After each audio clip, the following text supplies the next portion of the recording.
As the fog lifts off the mountains, it's just another Thursday morning in Appalachia.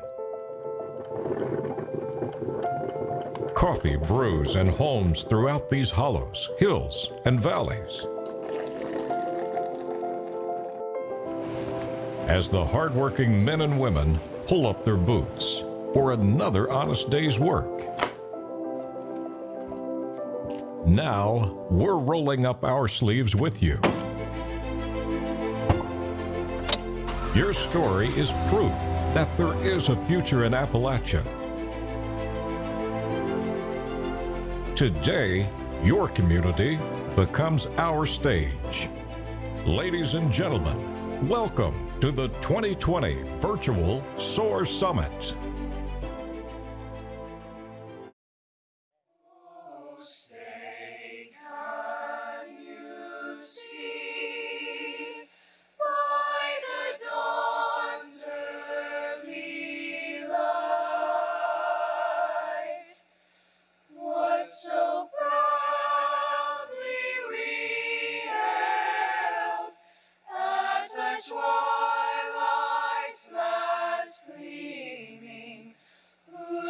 Stripes and bright stars through the perilous fight.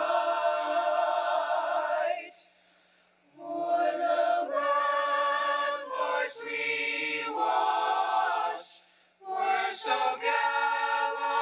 gallantly streaming, and the rockets red glare, the bombs bursting in air, gave proof through the night that our flag was still there. Oh, say does that star-spangled banner yet wave o'er the land of the free, and the home of the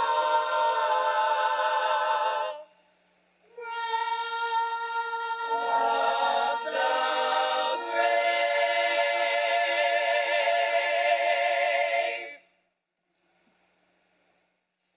The sun shines bright on my old Kentucky home. 'Tis summer, the people are gay. The corn tops ripe and the meadows in the bloom, while the birds make music all the day. The young folks roll on the little cabin floor, all merry, all happy and bright. By and by, hard times comes a knocking at the door. Then my old Kentucky home, good night. Weep no more, my lady, oh, weep no more today. We will sing one song for my old Kentucky home, for my old Kentucky home, far away, far from my home, sweet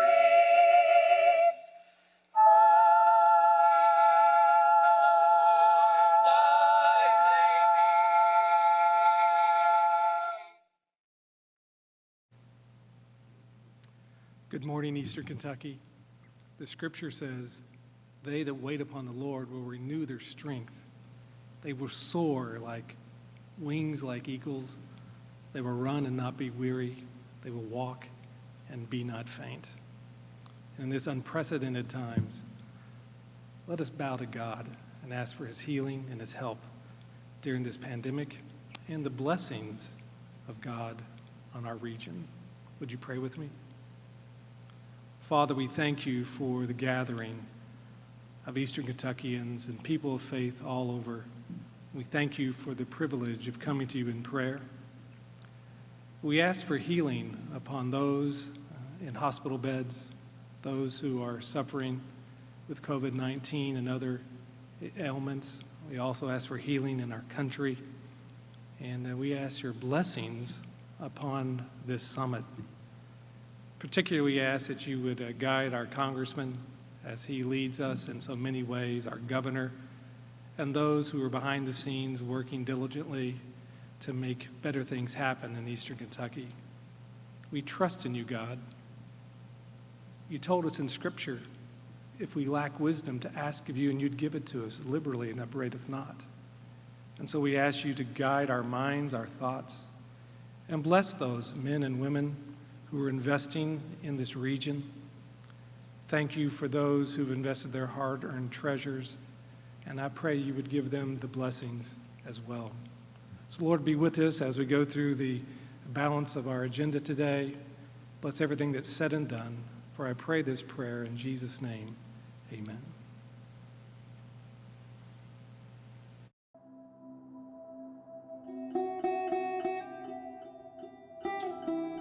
Appalachian Wireless is Eastern Kentucky's leading provider of high-quality telecommunications products. But most importantly, we are your neighbors. We are members of your community. We are the parents of students in your classrooms. We are your friends, and we're also your family. In 1975, I began working on communications equipment here, and I would go pretty much through all of Eastern Kentucky, southern West Virginia, into southern Ohio. My home was in Elliott County, and as I would leave there, my wife and I had an understanding that I had no way of knowing where I was going to be, what mountain I'd be on, what holler or valley I may be in. And so rather than her not being able to go to sleep at nights when I left in the mornings, our understanding was that not to expect to hear from me until the next morning. And each morning I would touch base back in with her unless I managed to get back home that night. So we went from doing business that way to today. We've moved from a first cell tower, and a first call, I believe, was made in 1993. And now we've reached the point that we have one of the best networks that you'll find anywhere in the United States or anywhere in the world, for that matter, serving the mountains of East Kentucky. Currently, we're working on engineering for deployment of 5G, which will be coming in the near future. We're constructing a Tier 3 data center, which will provide a different scope of services than we typically have in the past. With 5G, it's going to help change the way communications are done. It's not only going to be faster, but it's going to provide a higher capacity, faster bandwidth. It'll make an incredible difference for real-time response. The first thing that sets us apart is just pure coverage. Again, we have more towers in Eastern Kentucky than all the other carriers that are based, or not based in this region, but that serve this region. So you have to have more towers in more places with the rolling hills that are the mountains of Eastern Kentucky. Another thing that sets us apart is community support. We're parts of your community. You know, our slogan is "We are you, we are Appalachian Wireless," and we mean that. What that means is that we're at your community chamber events, we're at your festivals, we're at your ball games, we're giving out, prizes and supporting schools and civic organizations, and it's all because we want to be a part of the community, and you're not going to get that with the national carriers. We have near 300 towers throughout the service territory that we have license for, but we've been willing to take that out to where people really need them, and that is sometimes in the head of the hollers here in Eastern Kentucky, but that's where we put them. You know, when you're a national provider and you're dealing with national goals, that's going to be different than a regional carrier.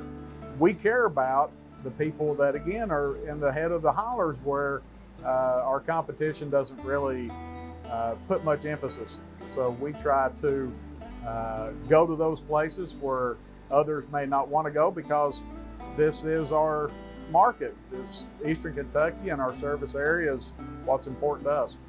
Appalachian Wireless is Eastern Kentucky's leading provider of high-quality telecommunications products. But most importantly, we are you. We are you.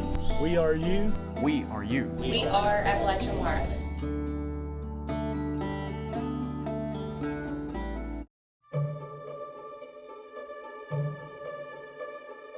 These soldiers wear scrubs. Every day, they get up, they gear up, they show up. And while the rest of the world withdraws to their homes, spends time with their families, healthcare workers must leave their families and run headlong onto the front lines of our current battle. And when they're at work, they talk, they smile, they help out in any way they can.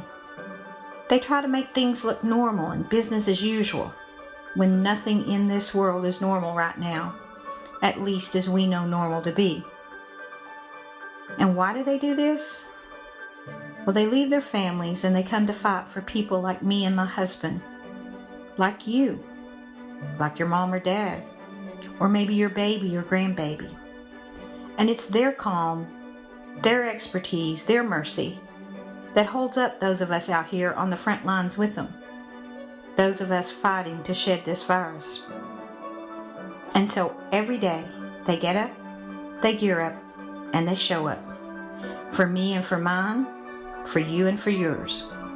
And they are God's hands of mercy extended in this time.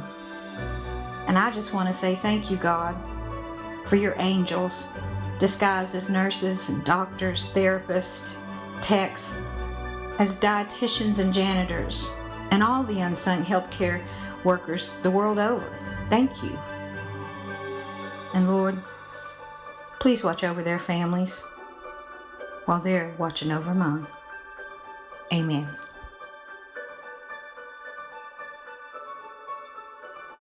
When 2020 began, no one could have predicted the events that were about to unfold. As information about a novel coronavirus, or COVID-19 as we came to know it, spread throughout the world, so did the degree of uncertainty we are facing. We all quickly learned new terminology like social distancing and flattening the curve. And the realization set in that hugs and handshakes would have to cease for a time, and masks would temporarily hide our welcoming smiles. For everyone's safety, restaurants had to close, non-essential businesses locked their doors, and hospitals canceled all elective procedures. Our future was scary and uncertain, as was our financial solvency. Our state and federal leaders reached out a helping hand in the form of stimulus packages and other funds to save the nation's healthcare system. But in our region, and through all the uncertainty, Pikeville Medical Center found a path, not merely to survive, but to grow. At the end of March, PMC opened a drive-through laboratory service next to the 24-hour drive-through pharmacy for convenient care and safe transactions. During the same time, existing plans to launch telehealth services were expedited and implemented in record time. By mid-April, patients could see and speak with their doctor through a computer or smart device without leaving home. PMC installed Wi-Fi hotspots in our parking lots and secured other locations in our regions for patients lacking adequate signal strength at home. Patients who required an in-person clinic visit were able to do so with limited exposure. Instead of sitting in a waiting room, a text upon arrival would allow them to remain in their car until the physician was ready to see them. When PMC employees presented the idea of using 3D printers to produce face shields that offered an extra measure of protection to our staff, officials with SOAR and the City of Pikeville stepped up to help fund the project. In May, a partnership was formed between the state, PMC, and the Pike County Health Department to provide free drive-through COVID testing. Hundreds of free tests were available each day thanks to the Kentucky Department for Public Health and Commissioner Dr. Stephen Stack. Since April, PMC has administered almost 30,000 tests, which includes those done in support of our local schools and universities. PMC established an inpatient COVID ward and a COVID ICU unit, all with negative pressure rooms. Our clinical heroes have treated many COVID patients, including several sent from other hospitals and providers throughout the region. We are now approaching November, and the pandemic is affecting our region more than ever. Thanks to our federal and state leaders, free drive-through COVID-19 testing is still available, along with many other drive-through services. Elective procedures have resumed, and patients can rest assured that progressive safety guidelines have and will continue to be implemented as we are settling into our new normal. The 3,000 dedicated staff members who proudly wear the PMC uniform and fight this horrible virus are selflessly forging the path to the day when this pandemic finally comes to an end. With resolve, dedication, and the supportive resources provided by Congressman Hal Rogers and Governor Andy Beshear, we will get through this. We will get through this together, because together we rise. By God's great mercy and through faith in Him, we have been fortunate in our region to avoid the severity of the pandemic that has ravaged parts of our country. However, we have been affected, and our numbers unfortunately are climbing. On paper, the number of those in our region who have ultimately lost their battle to COVID-19 looks small. However, to each of those families who have lost a loved one, it is every bit as devastating as the hardest hit areas in the world. Our thoughts and prayers go out to their families. In memory of those we have lost, I would like to ask for a moment of silence to honor their memory.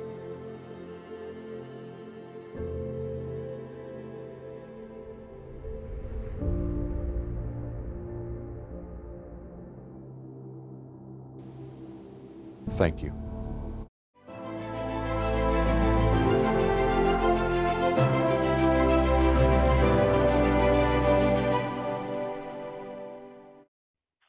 Good morning.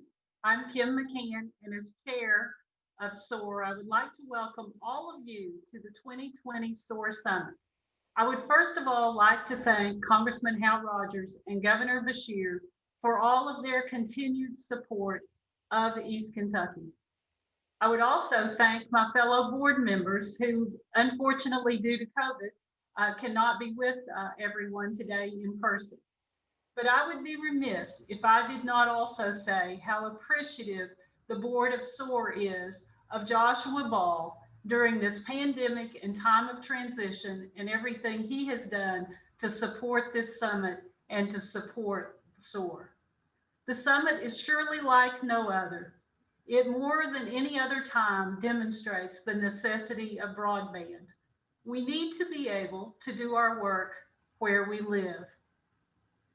I plan to be in Hazard today for this filming, but unfortunately, due to COVID and the status of the pandemic, I'm here in my hometown in Ashland in Boyd County. But the fortunate thing, I can still reach all of you.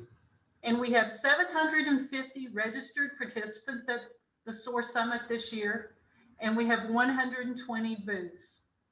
All of you are the future, and you're all working for the future, and we appreciate you.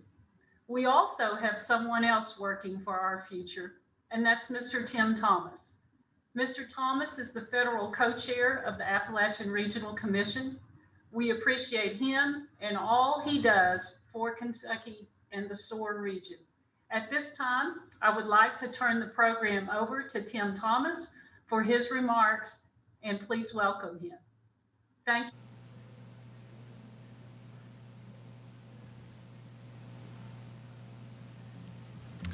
Thank you, Kim McCann, for that introduction. It is a pleasure to participate in the SOAR Summit once again.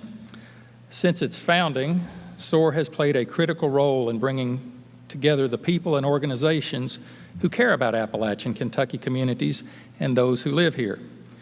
Kentucky is my home, and I always appreciate the opportunity to work with SOAR because of its focus on finding solutions from the ground up, focusing on the people we hope to serve and what they see as important steps we can make to take the development of the region to the next level. Of course, we can't talk about SOAR without recognizing the leadership of Congressman Hal Rogers, who has been a champion for Appalachian Kentucky for decades, and especially adept at ensuring this part of the country gets its fair share of federal resources. Between him and Senator McConnell, Southern and Eastern Kentucky have an effective advocacy team in Washington. I want to recognize Governor Andy Beshear for being a strong partner for ARC. Working with the governor's team, ARC has been able to invest a record amount in projects benefiting Appalachian Kentucky in the last fiscal year, projects with real results and real benefits for Kentucky businesses and families. I offer my congratulations for a team effort well done. I also want to recognize the governor's alternate to the commission, Commissioner Dennis Keene, and Kentucky's ARC program manager, Scott Sharp, along with all the local officials, nonprofit organizations, and all others playing important roles in conceiving and implementing important projects around this region. We all know the challenges. Changes in the coal market, compounded by a substance abuse epidemic, and now this COVID pandemic have taken their toll on this part of Appalachia. Of that, there is no doubt. We have opportunities, however, to invest in our infrastructure, our land, and our people, and build a stronger, more resilient region than ever before. And an organization like SOAR helps us maximize and grab onto those opportunities. People coming together to solve problems in their own communities is a well-proven model. It can lead to innovation, which is the real driver of economic development. This year, as we have done for the last several years, ARC continued its investment to increase broadband connectivity to rural areas in Appalachian Kentucky, providing over $8 million this year in funding so modern businesses can flourish and our children can connect with their schools and other resources to help them learn. SOAR has been an important proponent of rural broadband. We also invested over $17 million this year with Kentucky communities to build and maintain critical water and sewer infrastructure to ensure that our most distressed communities have the essential assets for successful community development. But even while addressing basic infrastructure, we are still reaching for the stars. We invested with Morehead State University in a program training the next generation of aerospace engineers and are a partner in the development of new projects benefiting Kentucky's youth who visit or interact with the Challenger Learning Center in Hazard. I believe it is important to the future of our region that our youth remain engaged with STEM skill building and training that will not only help them succeed academically, but prepare them for the jobs of tomorrow. That's why, despite the challenges posed by the pandemic this year, Kentucky students joined students from throughout the region to participate in a virtual version of the ARC Oak Ridge Summer STEM Academy, learning from some of the top minds this country has to offer. 2 young Kentuckians also participated in our inaugural class of our new Appalachian Entrepreneurship Academy, where they designed business plans and learned how to do the important tasks of running a business, like raising capital and building a workforce. I hope that one day these students are employing others in their communities and inspiring more young people to start their own businesses. Entrepreneurship is a ladder, not only for the people who take the risk and strike out on their own, but for the communities they live in. ARC makes important investments in infrastructure, business incubators, and capital funds to support entrepreneurship, and it is one of my very top priorities.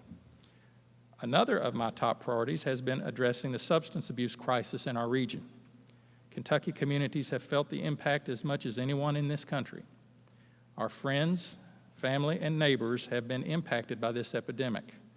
And in addition to the tragic consequences substance abuse has on the lives and health of those afflicted, it has taken a toll on our economy as well.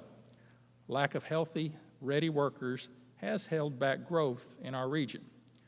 Soon after my confirmation as federal co-chairman of ARC, I determined that ARC had a role to play in addressing the economic repercussions of this crisis. And through a series of listening sessions, including one in Pineville in March of last year, we developed a wealth of informed local perspectives on how to best address this issue. We convened a Substance Abuse Advisory Council who developed a report of recommendations that has formed the basis of ARC's Inspire initiative, a $10 million competitive grant program that will award funding to community-based projects seeking to build and sustain local recovery ecosystems. A recovery ecosystem consists of linked services and resources that guide individuals from treatment into the workforce, while addressing systemic issues like stigma and skills development. Employment sustains recovery, and individuals committed to recovery can be assets to their community, to the local workforce, and local economies. Of course, none of the efforts ARC has made this year and through the years would be possible without the strong support of many of the people watching today, and without an organization like SOAR to enable the people it serves to be part of the solutions to the problems they face. We have worked with SOAR as a grantee and as a partner, and we are proud to support this conference. Thank you all who are dedicated to serving Appalachian Kentucky, and I am looking forward to the rest of the programming this week. I now will turn it over to a gentleman who has made developing and serving this region of Kentucky his life's work, and has done so effectively.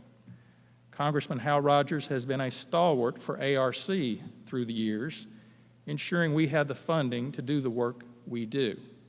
He has enabled us to do things like rural broadband expansion and assisted us in launching new initiatives like the Inspire Recovery to Work initiative I just described. He is the epitome of a public servant. I thank the Congressman for his steadfast leadership and support, and I now turn the floor over to Congressman Hal Rogers.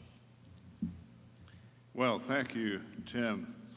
The first federal agency to truly buy into the mission of SOAR was the Appalachian Regional Commission. You believed in us before anyone else, and I want to personally thank you for being on this journey with us now for 7 years as dedicated partners and loyal friends to the people of Kentucky's Appalachian region. The sheer fact that we can host this virtual SOAR Summit in Eastern Kentucky with keynote speakers stationed here in Somerset, in Boonville, in Moorhead, in Frankfort, perhaps other places, is indicative of the resiliency and fortitude of this grassroots organization. It's also proof that we're becoming the nation's Silicon Holler. We've made major strides to extend high-performance broadband to every county through Kentucky Wired, and local partners like People's Rural Telephone Cooperative, and you'll hear an update on that project in just a few minutes. Just yesterday, I joined USDA Rural Development to announce gigabit broadband service is now on its way to Beattyville, Buckhorn, and Livingston. Those are some of the most rural, mountainous communities in our area, so take heart. Broadband is making its way throughout the region. I especially want to thank WYMT and their stellar team for bringing this summit to you live today, all day. And Josh Ball, Associate Executive Director of SOAR, who has worked tirelessly for months to pull off a summit like never before. And as you continue to watch along with us today, you'll be stunned by the comprehensive work that has gone on into this production. The COVID-19 pandemic has challenged all of us to re-examine our priorities, to be more frugal with our resources, and not to leave anything to chance. That's why I voted for the massive and historic coronavirus package known as the CARES Act during the first weeks of the epidemic.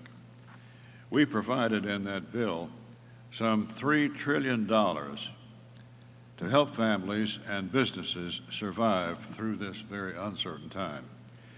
And while we still have work to do, I'm incredibly thankful that the people of Eastern Kentucky have maintained an unwavering determination and resolve to keep working and growing in the face of adversity. And you'll see proof of that during the summit today. I specifically requested $11 billion to be set aside for rural hospitals, which were largely empty for upwards of 3 to 4 consecutive months. We had to carve out funding for rural medical facilities to ensure they can keep their doors open.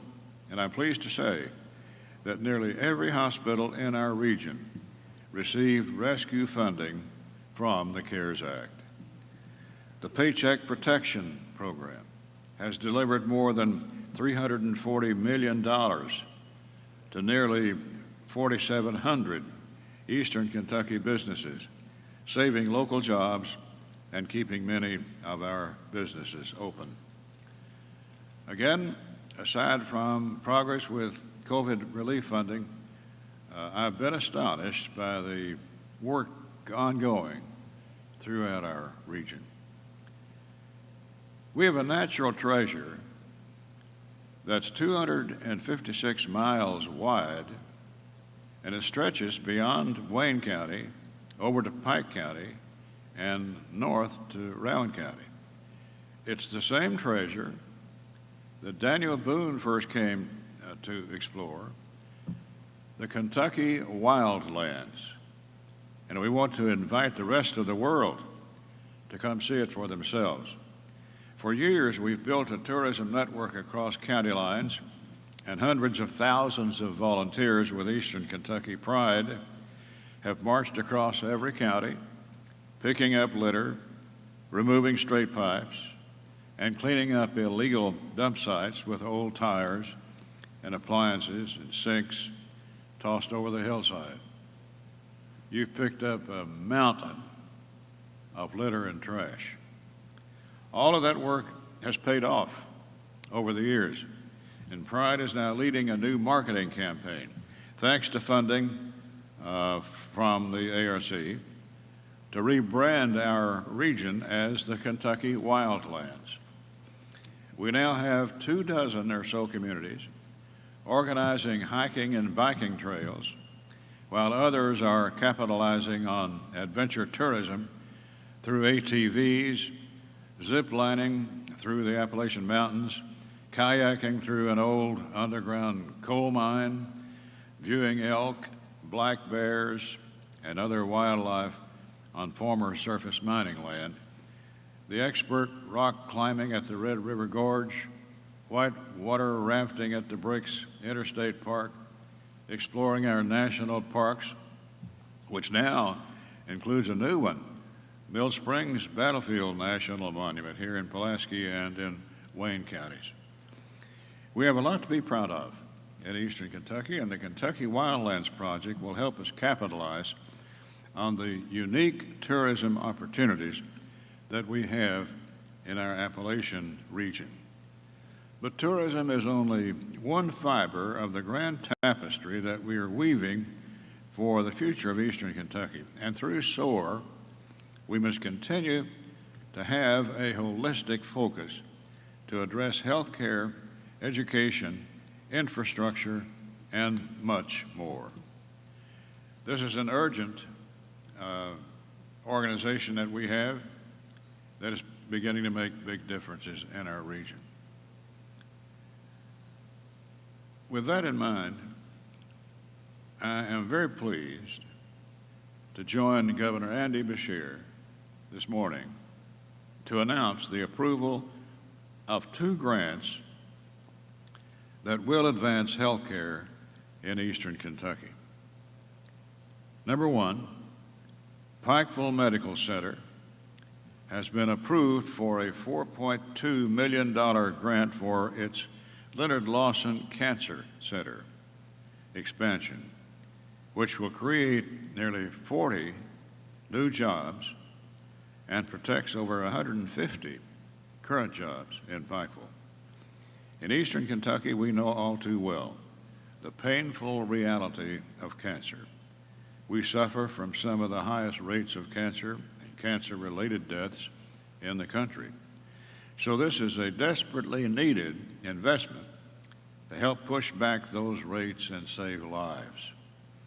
Second, the second grant we're announcing today is for King's Daughters Health System. They've been approved for a $4 million grant for a major expansion project which will create 250 new jobs. This is an urgent project to meet the needs of the patients and employees impacted by the recent closure of its neighboring hospital, Our Lady of Bellefonte.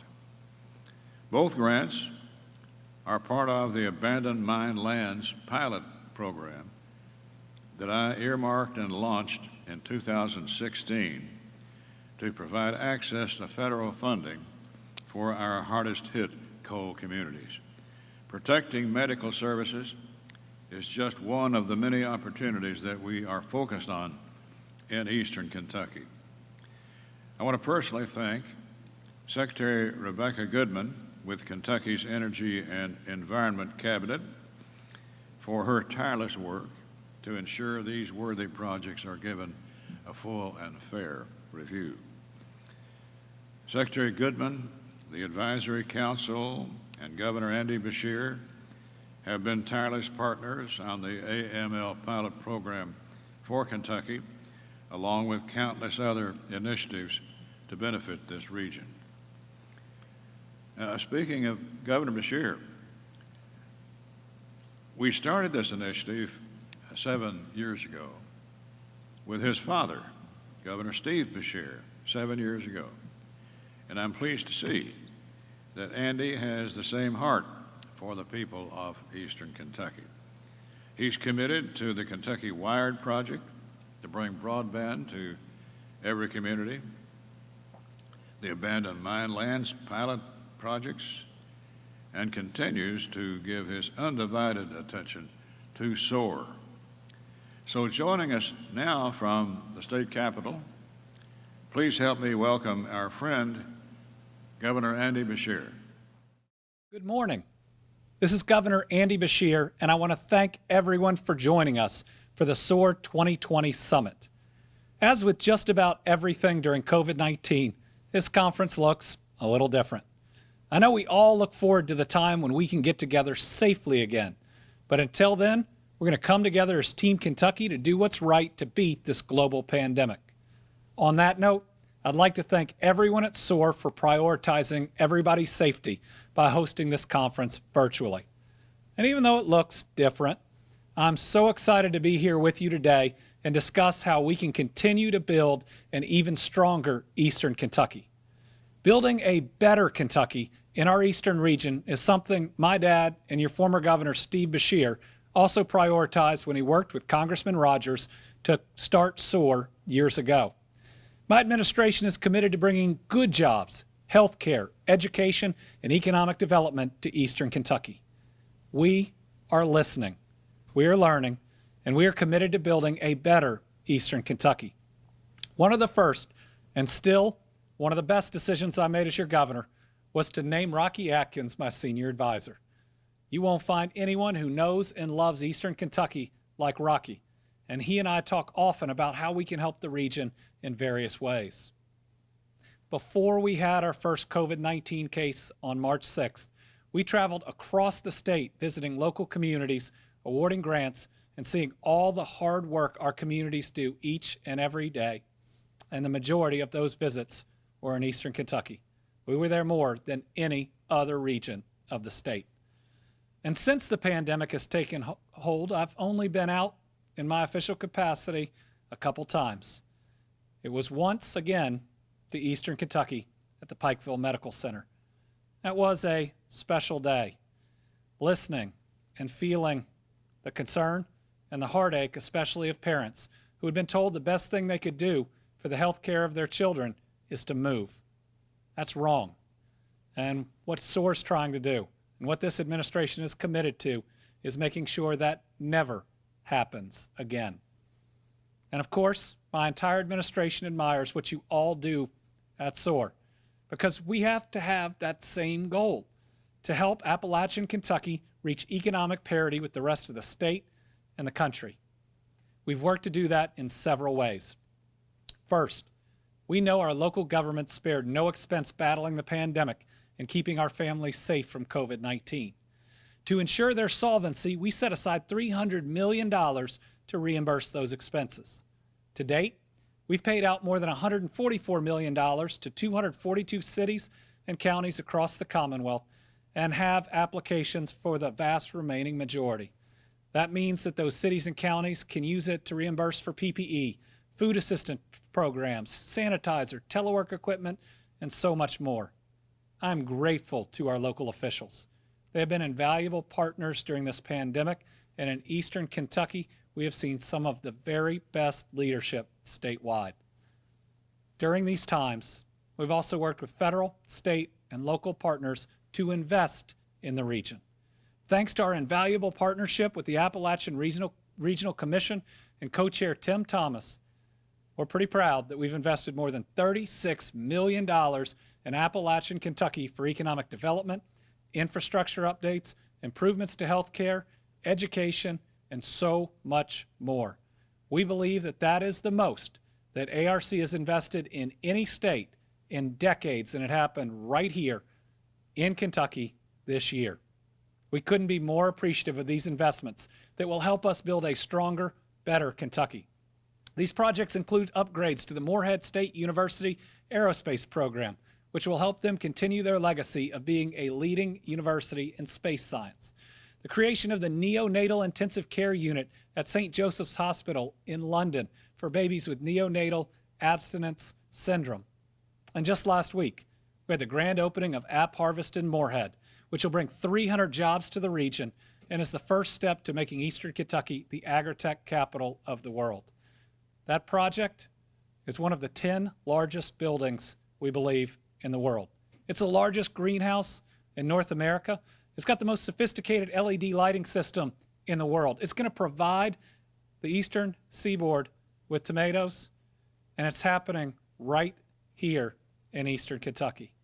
We had some of the most successful venture capitalists in the world invest in this project, and their eyes are turned not just to Kentucky, but to Eastern Kentucky. And since that ribbon cutting, App Harvest has already broken ground on 2 additional projects in Eastern Kentucky, and we are seeing more in the agritech field flocking to Kentucky and looking in your region. These projects will bring real investment and prosperity to Eastern Kentucky. To ensure economic expansion is possible in the region, we've also funded projects that will expand water and wastewater capacity to accommodate new developments. To date, our Department for Local Government has funded more than $15 million in water and sewer projects, and the Kentucky Infrastructure Authority has approved more than $54 million for water and sewer projects. Not only will these investments help with economic growth, they will also get us one step closer to every Kentuckian having clean drinking water, a basic human right that we're going to continue to fight for as Team Kentucky. In addition to clean water, we know we need safe roads and solid infrastructure across the Commonwealth. This week, we've announced dozens of funding awards for local governments across Kentucky. In Eastern Kentucky, we awarded more than $4 million from the Transportation Cabinet for road improvement projects. In all cases, the awards are reimbursements for work performed on resurfacing, repair of broken pavements, and drain ditching. And in all these cases, the roadways were rated in poor condition. KYTC district engineers assess the road conditions to determine the most critical needs based on factors such as safety, economic impact, and traffic volumes. A few examples include Lawrence County, which is receiving $742,000 for 15 resurfacing projects. Middlesboro is receiving $121,348 for 3 resurfacing projects.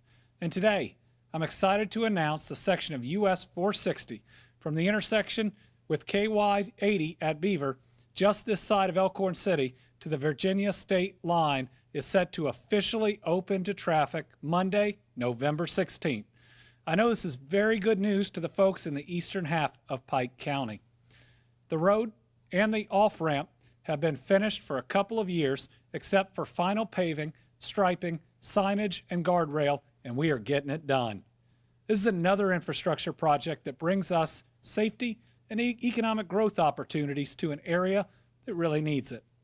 And as I continue to discuss the promise of Eastern Kentucky, I'd be remiss to not mention one particular program now in its 5th year that has made the economic future of the region much brighter. That's the Abandoned Mine Lands Pilot Program. Funded with federal dollars due to the considerable efforts of Congressman Hal Rogers, AML has spent $31 million in 20 Eastern Kentucky counties on 43 projects. Another $67.3 million remains to be expended on the projects that have received federal approval but have not yet started. Most importantly, these projects come from the vision of the very people who are with us today at this conference. This is Eastern Kentucky figuring out what Eastern Kentucky needs, working together to make it happen, and building wealth inside of Eastern Kentucky, not just trying to bring in outside folks. During the first 4 years of the program, 43 of the applications were selected by the Energy and Environment Cabinet and approved for funding by the Federal Office of Surface Mining, Reclamation, and Enforcement. Some examples of those projects include the 31 employees that have been hired at DashCore, an aluminum mill and hazard, with the expectation that an additional 220 Kentuckians will find work there. 13 employees are working at Silverliner in Pikeville, which makes custom tankers. And the Haas E. Kentucky Advanced Manufacturing Institute in Paintsville already has produced 100 graduates who are now in the workforce making an income through a highly skilled trade. This beautiful region is also being noticed by tourists, now making reservations to experience Impact Outdoors in Manchester and David's Rails to Trails project in Prestonsburg. The opportunities are endless, and once completed, these 43 grantees are projected to produce more than 2,800 new jobs. Again, these infrastructure investments are vital as we work to drive industry and jobs. Thanks to the efforts of Kentucky's Energy and Environment Cabinet Secretary Rebecca Goodman and her team, the Division of Abandoned Mine Lands was challenged to increase transparency and outreach.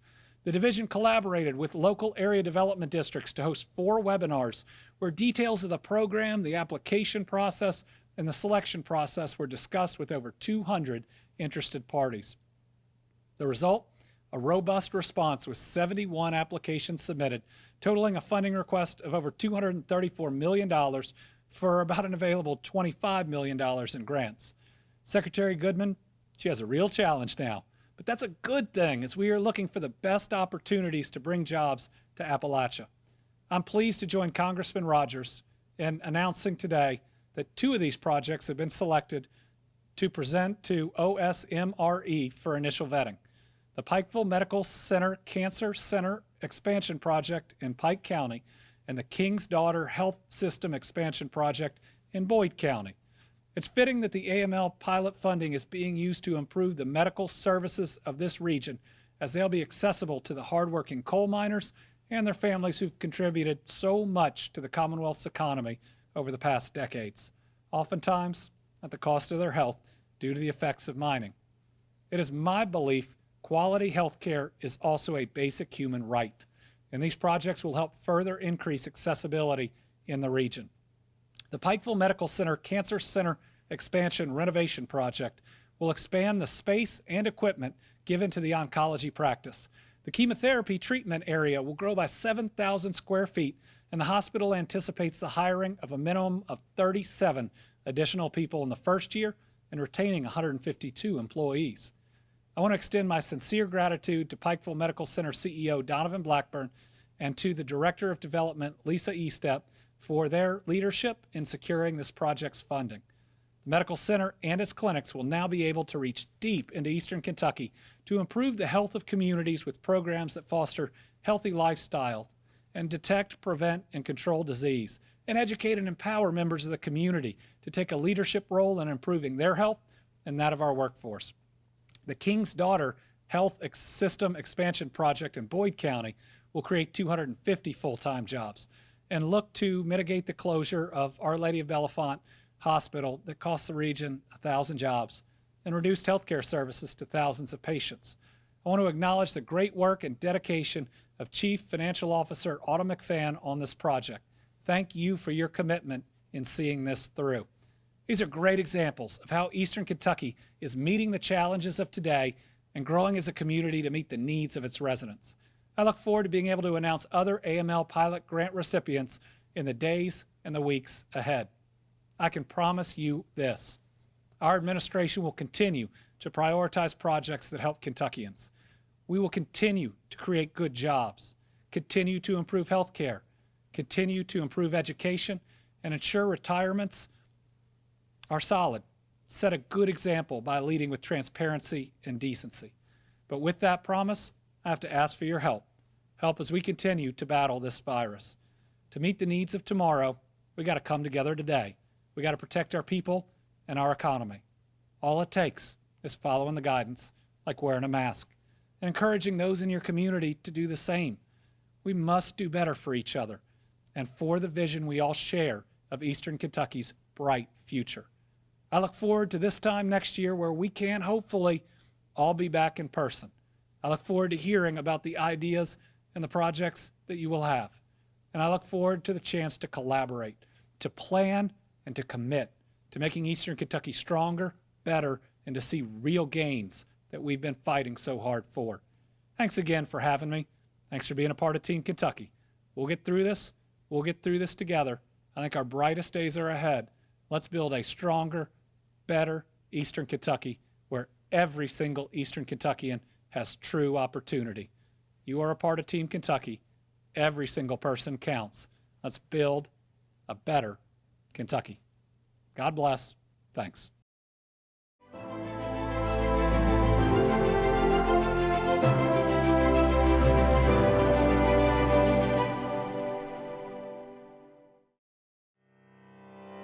In a 21st century economy, connectivity is paramount. Building a broadband network across Appalachia is critical to diversifying the economy and placing our region on the right side of the digital divide. In 2015, construction of Kentucky Wired started across the state. The end goal? Installing more than 3,000 miles of fiber optic cable across the Commonwealth, creating access points in all 120 counties. Congressman Hal Rogers highlights the need during the first ever SOAR Summit in 2013. Spreading that system throughout Eastern Kentucky and connecting it to the national grid could change our entire landscape and lift us above the ages-old barricades that have handicapped us all this time. The infrastructure is vital for Appalachia to keep pace in a digital economy. The project's network is similar to an interstate highway system, providing exit ramps for local internet service providers to connect to, allowing them to expand their coverage, connecting to previously unreachable homes and businesses. We've exported our best and our brightest after sacrificing to educate them with a great education, and then we ship them off. It's our ambition that we stop this cruel brain drain of Eastern Kentucky. Once finished, Kentucky Wired will allow Eastern Kentucky to compete globally and increase economic opportunities right here in the mountains.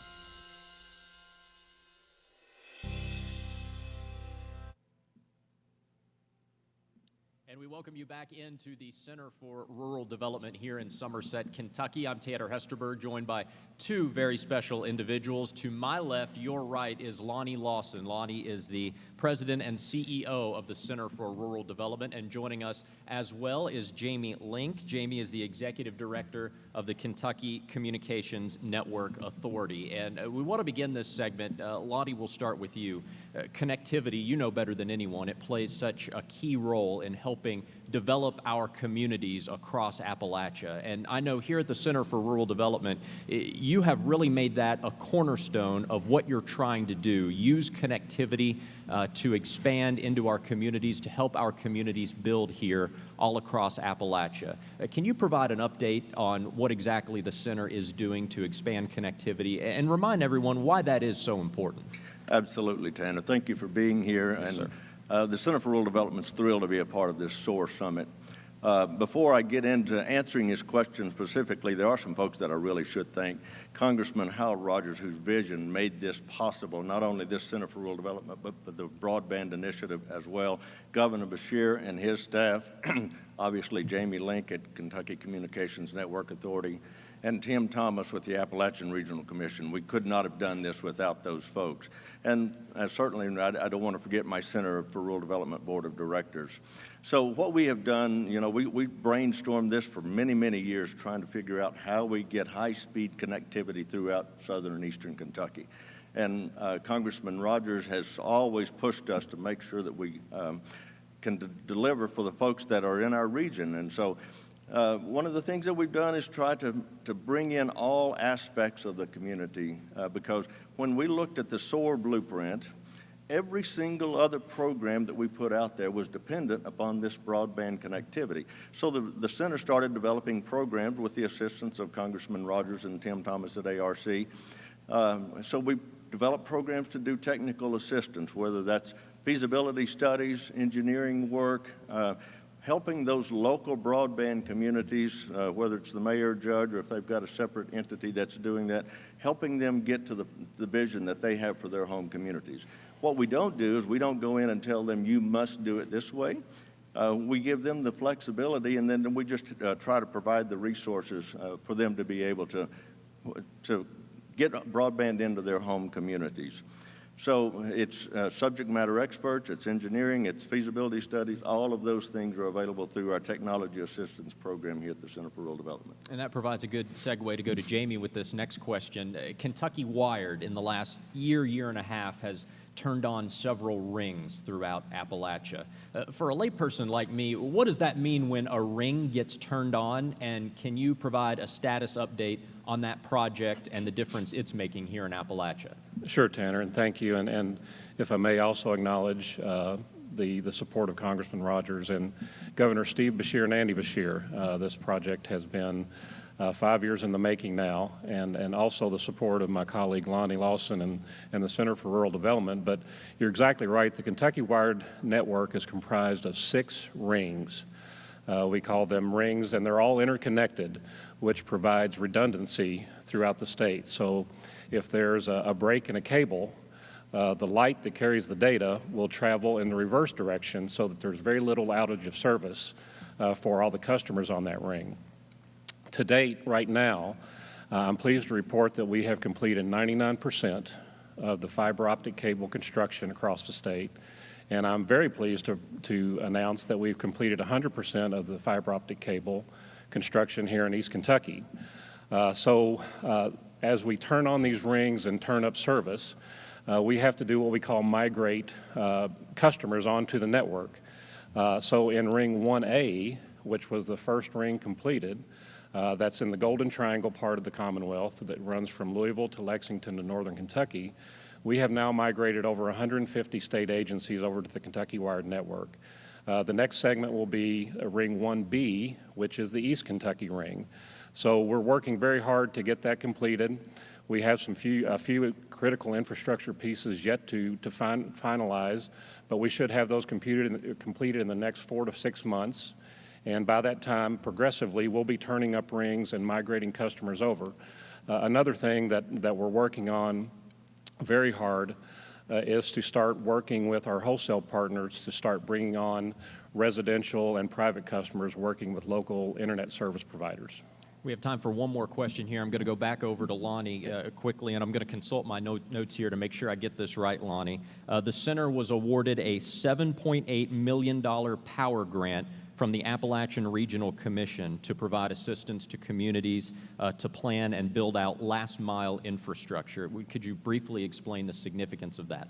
Absolutely. So the big challenge many times is the funding for these communities to be able to bring broadband into their communities. So through the work that we have done with SOAR and the Broadband Committee, we developed what I will call the last mile guide for communities. We realized that one size doesn't fit all in these communities. So we go in and we meet with the judge executives, we meet with the mayors, we meet with broadband teams in those communities and try to bring those resources that will actually help them get that access into their community. Lonnie Lawson, Jamie Lee, gentlemen, thank you very much. Thank you. And the SOAR Summit continues right after this.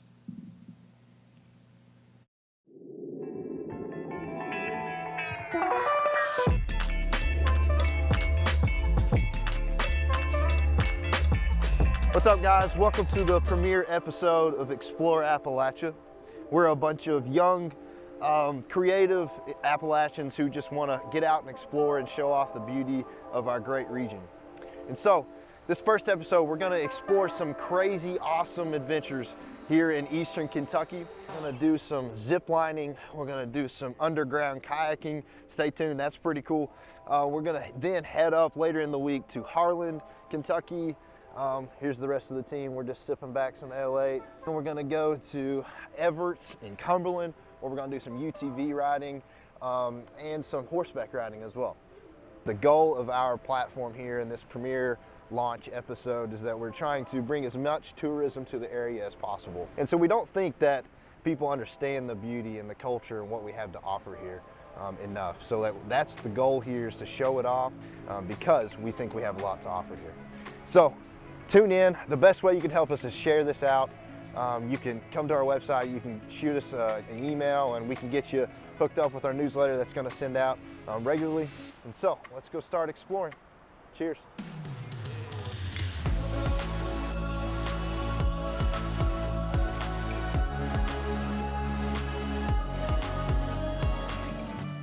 Good morning, and we've already had a spill. The excitement right now is like when you're little and you're about to go on a vacation with your family. You know what I mean? Yeah. Like they're getting the cooler packed for the drive. There you go.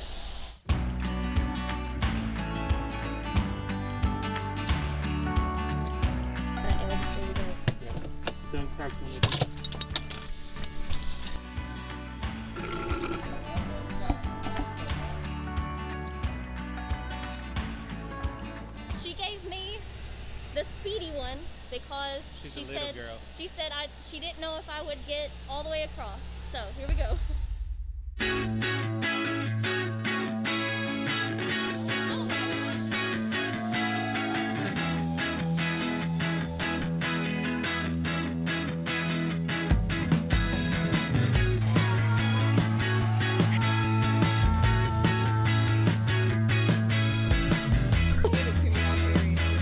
Do they sting? Do they bite? Could roast a marshmallow on that thing. Look at it raise up on me. Please Pick that sucker don't. up. Kevin, just pick it up. Pick it up. You got Feel it like it's rib cage. Okay, we're good. Good luck. Okay, am I ready? Yes.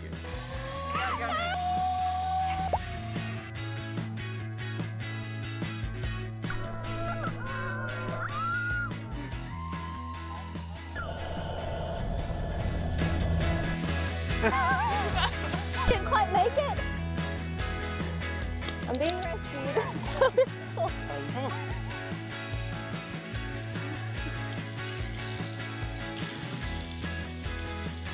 My name is Mandy.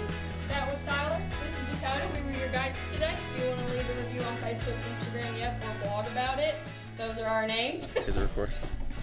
Oh, hey. Ooh. So just like quick review on the helmets they made us wear. Mine was red, but like my hair still looks pretty, I don't know, you tell me. Check yourself out.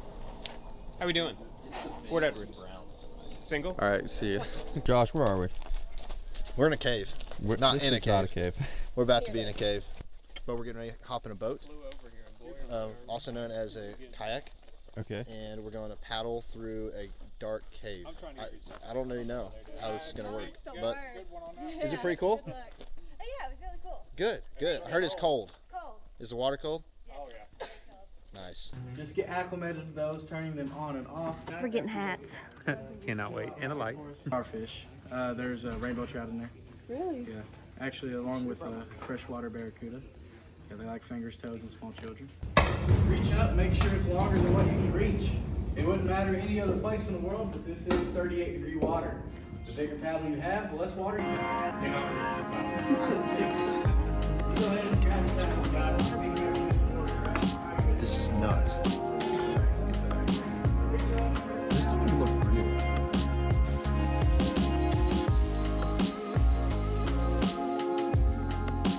So right now, it's about 10 to 8 feet from ceiling to floor, or I'm sorry, surface of the water to the roof. That's 35, about 25 to 27 feet of water. This is from the 70s, guys.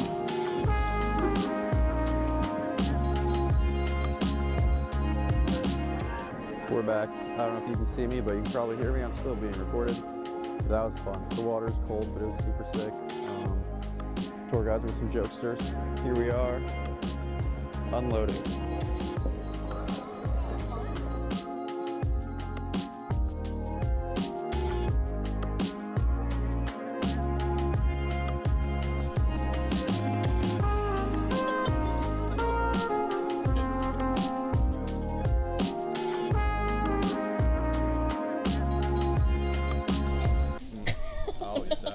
What a shame. So as you can see, it didn't last super long. Chase actually exploded. What's our next stop after this? Home. We're gonna edit this video that you're watching now. And then do it all again tomorrow. And then do it all With again tomorrow. Different adventures. Yes.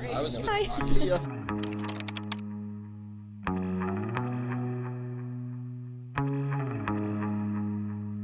Made a new friend.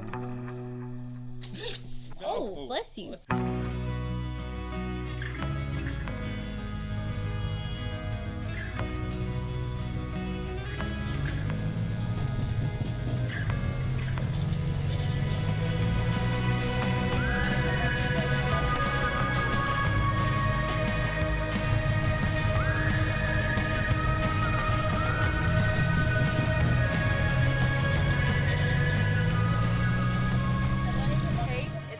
So we got a little mud in the hair, a little mud on the face. Not a lot of mud on the camera though, so that's what matters. Yeah, I feel like we've kind of been climbing for a couple hours. It's a beautiful trail. It's wide, wide enough to where you don't really have to be scared when you're driving.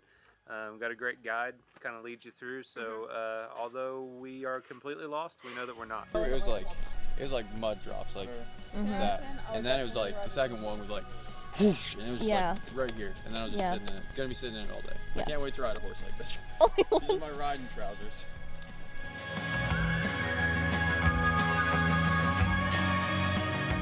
What do you think, Kev? Pretty cool. What's the name of your horse? This is Chigger. Chigger? Loves to eat. Chigger loves to eat. That's right. I don't think there's a better horse ride in Appalachia. Like, the people here are amazing. It doesn't get any better than this. If you've ever wanted to do a ride like this, this is the best place to do it. I think it's part of the probably the prettiest part of the state is right here where we're at. We're coming up on a field right now that is pretty amazing. My horse is one horse, but I feel like it has 3 horsepower. I don't know anything about how that works.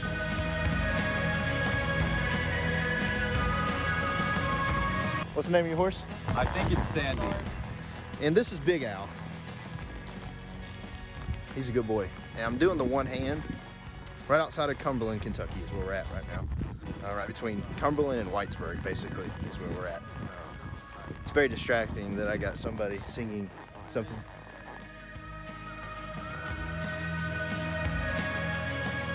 Just like that. First vlog is over. Got all faithful. Back in the car. That's right. Ready for the next adventure. Where do you think it'll be? I think we'll definitely be back here. There's so much more to do here in Harlan County, but I don't know. We really got to look for some unique opportunities. May send a call out and RFP, if you will, for counties, cities, regions to propose to us. Right, Explore Appalachia should come to them because everyone's got a lot to offer, and we want to highlight it all. But we can only go a few places. So here we go to the future adventures.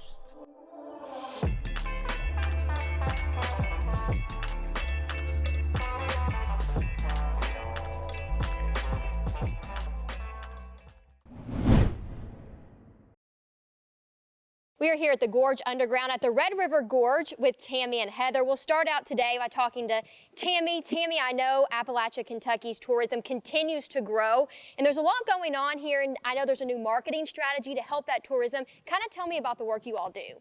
Yes, absolutely. Well, we're building the Kentucky Wildlands, a regional tourism initiative across 41 counties in southern eastern Kentucky. The goal is to bring one marketing umbrella across our region. If we can get overnight visitors here, they'll stay a little longer. We get more than the day trippers. So that's our main goal with the Kentucky Wildlands, as well as to provide for so many of our smaller cities and towns don't have a tourism budget at all, or they have a very small one. So we hope to be able to give them some exposure through this initiative. And I know, Heather, the Red River Gorge brings people from all over the globe, and people love this area. Kind of tell me, why is it a great tourism destination? It's a great tourism place because we have as many arches, natural arches, as Arches National Park actually in Utah. So we have those as attractions. Miles and miles of beautiful hiking trails that have cliffline views. We have Mill Creek Lake where we have kayak rentals. You know, we have Natural Bridge State Park, which was the original destination for people here.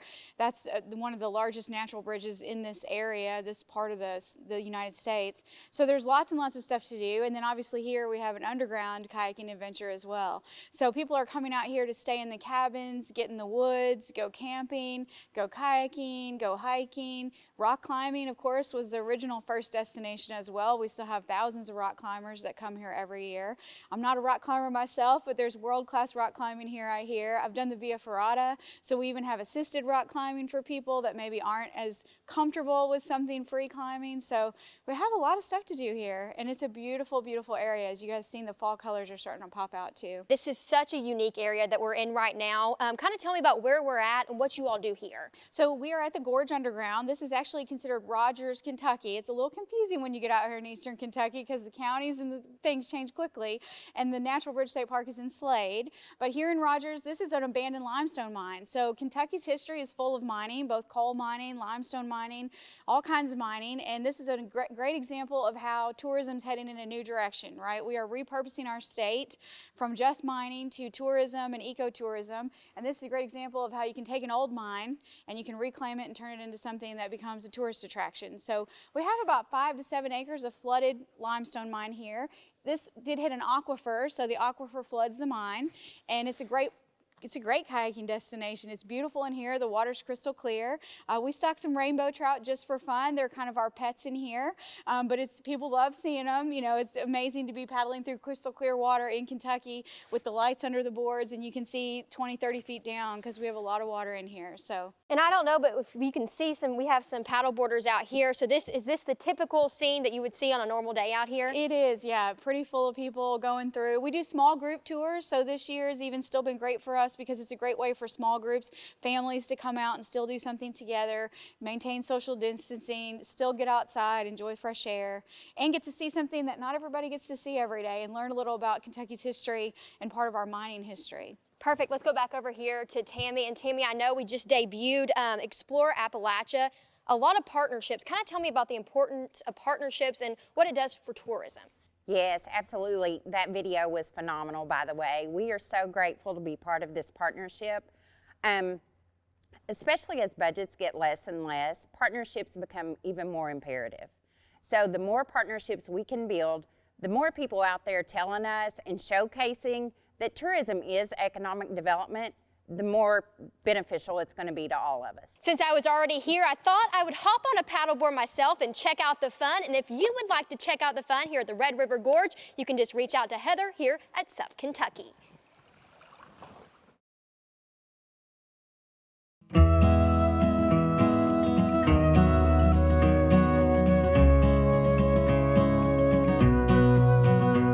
It means a lot to me to hear and see people's stories about buying their first homes or their first cars, being able to support their family and live in a place that they love.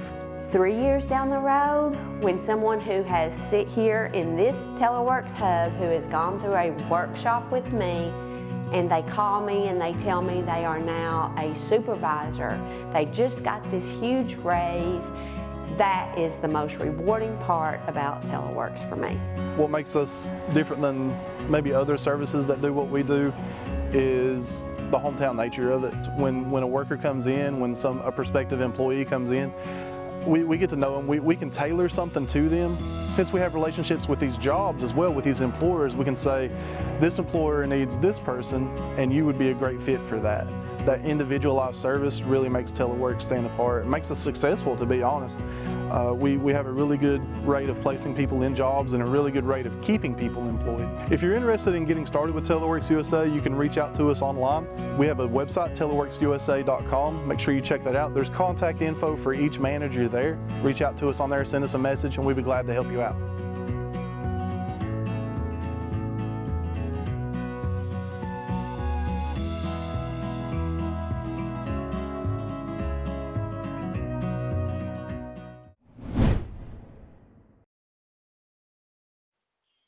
Greetings from Owsley County. First time I think we've been live down here in a while, if ever.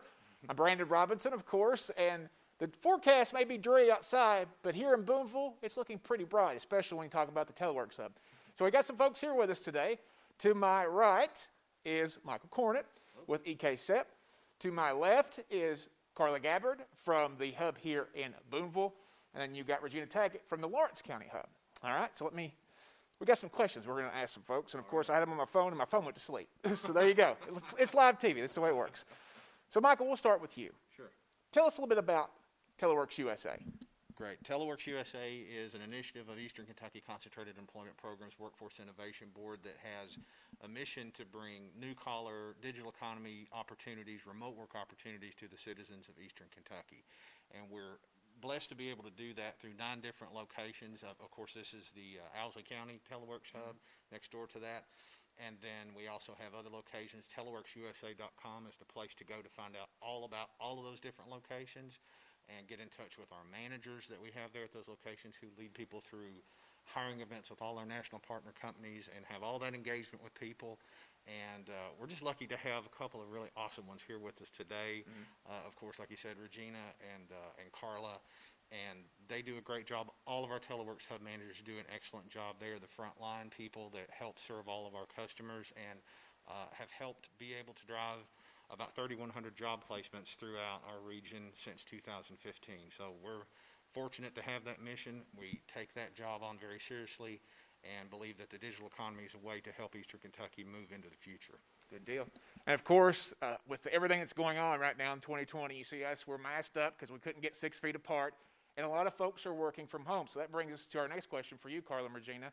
The two of you serve as job seekers in very different areas of our region. So you've both had similar success. What do you think has been the key in your communities? I'll hand you the mic first, Carla, and then you give it to Regina when it's her turn. I would say that community support. Here in Owsley County, we have our local judge executive, Judge Cale Turner. He's passed out flyers at the only stoplight here in town. We have the action team, which we're in the building now. Their support, and they provided equipment. And of course, our PRTC, our local internet provider, they provide fiber optic internet here in Owsley County. And between all of those factors, the community support, it really makes a big difference to make Teleworks successful here. Like Carla said, it's not just our community within our county, but the surrounding counties as well. Also with me, I can bring that work at home experience to my clients. I used to work from home for 4.5 years doing these jobs. So I can actually let them know what it's going to be that they're going to be doing, about how to go about doing it. And you get to see people become like quality assurance agents, team leaders. I have a few of those myself. So some similar stories from Carla and Regina. And of course, we're hearing a common theme: community support, internet access, which, this is one of the success stories down here in Owsley County, across our region. There's so many great things going on. But to have fiber optic internet throughout Owsley County, that's crazy, especially, and it's great in this time. So add something, you got anything that you want to add to what they've already said? Sure. I think the community support, like Carla said, is the absolute linchpin for all of this stuff. We've never been able to do what we do without that support, and we've never gone to a community and said, hey, let's do a Teleworks place there. It has been a result of coalitions of all sectors coming together and asking us what they need to do that. That happened here several years ago in Owsley County, and it's happened in all of the other 8 locations where we are located, and then some. So that support's critical. As critical as that is the broadband, as Carla mentioned, here in Owsley and Jackson, PRTC, Keith Gabbard runs a great ship there, have some of the best internet in the country, but there's also other providers that do a similar job for that: Mountain Rural Telephone Cooperative, Foothills. We work with our friends and partners at Eastern Telephone and Technologies. There are so many of those. I'm afraid I'm going to forget one, but the East Kentucky network of broadband providers. It's not just fast broadband, it's affordable broadband. People need to be able to have access to that to do the jobs that we do. And like here with PRTC situation, there's no issues in meeting the speed requirements for the companies and the national jobs that we have available for people. So that is the fuel that makes what we do possible. It absolutely does. And without those partnerships, we couldn't do what we do. And because of those partners, like Cale Turner here in Owsley County and all the other chief local electeds and community partners, Molly Turner, who helped get this place started as the former director of Owsley County Action Team, Donna Harden, who continues that mission here with OCAT, all of those people make this possible. We're just happy to be here to do the work and to serve the citizens of these communities. And of course, if you haven't been to Boonville before, I've only been here twice in my entire 14-year career at YMT. The Teleworks Hub is right next door, right next to the Family Dollar. But how can folks get started? That's the biggest thing I'm sure a lot of people want to know out there right now. People can get started if you just want to know what we have. You can do a couple things. You can go to teleworksusa.com and connect with our managers at each of our hubs, ask questions, find out what's coming up. On Facebook/TeleworksUSA, we post all of our hiring events and opportunities with our national partner companies there. So I would encourage anybody to follow and like that page to stay on top of things, because we're posting them there all the time. We're in the middle of a huge hiring push for one of our main partner companies right now. I'm glad they're taking time out to come here and do this here today, because it's a big deal. So those are two great ways to stay in touch with us about what we're doing and keep in contact with us constantly. But really, check out the website, teleworksusa.com, get in touch with our managers.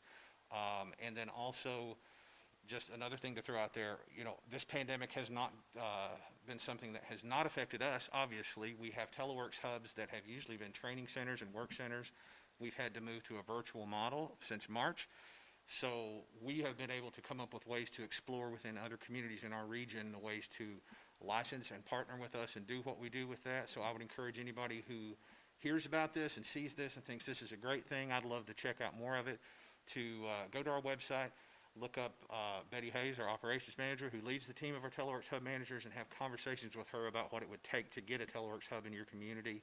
There's great resources out there like USDA grants under the great leadership of Hilda Legg. Can't say enough good things about her. She's helped us in a couple of our rollouts and developments of hubs. So there's a lot of ways to get this started. Check us out at teleworksusa.com. Get that ball rolling. You heard it here. We're live in Boonville, and we're soaring across eastern Kentucky. Let's say what we have coming up next in our SOAR Summit coverage. The future is now in Appalachia, and DashCore Aluminum is among the businesses adding its footprint to diversify eastern Kentucky's economy. One East Kentucky met with the Canadian company initially in 2017 during one of many annual industry recruitment missions. After several meetings, follow-up visits, and bringing together key partners to close the deal, DashCore committed to investing roughly $20 million and creating more than 250 new jobs. Renovations to the former American Woodmark facility began in early 2020 so that DashCore could begin production even during the COVID-19 pandemic. Not only does the company bring variance to the economy, but it has also brought new life to the Coalfields Industrial Park and the region as a whole. Key collaboration helped make DashCore's expansion into the United States a reality. One East Kentucky, along with the Eastern Kentucky Concentrated Employment Program, performed two key workforce studies as proof the region offered skilled workers to build on DashCore's existing foundation. So we worked very closely with Chuck and the DashCore Aluminum team to prove that we do have a workforce that could easily transition into those job opportunities that they could offer here. Those studies found that much like the land and 200,000 square foot facility DashCore now calls home, Eastern Kentucky's workforce stands ready and able to meet the needs of advanced manufacturers. And people who know how to work, they have worked in industry, in the coal industry, for example. One of the few that you can find where people on a 7-day a week sometimes get up before daylight and get home after dark, and they do it over and over and over again. DashCore was founded in 2010 to rebuild a former Canadian company's assets to pre-recession status. Today, it is a leading manufacturer of extruded, fabricated, and anodized aluminum products. DashCore supplies a wide range of industries like automotive, light rail transit, marine, and construction across North America. Their 2,800-ton extra press is cranking out products as we sit here today, a blueprint for what can be the future across Appalachia. We're here at the Coalfields Regional Industrial Park in Perry County at Dashcore Aluminum. Joining me now is Chuck Sexton, the CEO of One East Kentucky, and Steve Everett, the Dashcore Vice President of Operations. And Chuck, I want to start with you. When you're recruiting a company like Dashcore to Eastern Kentucky, what pitch do you have?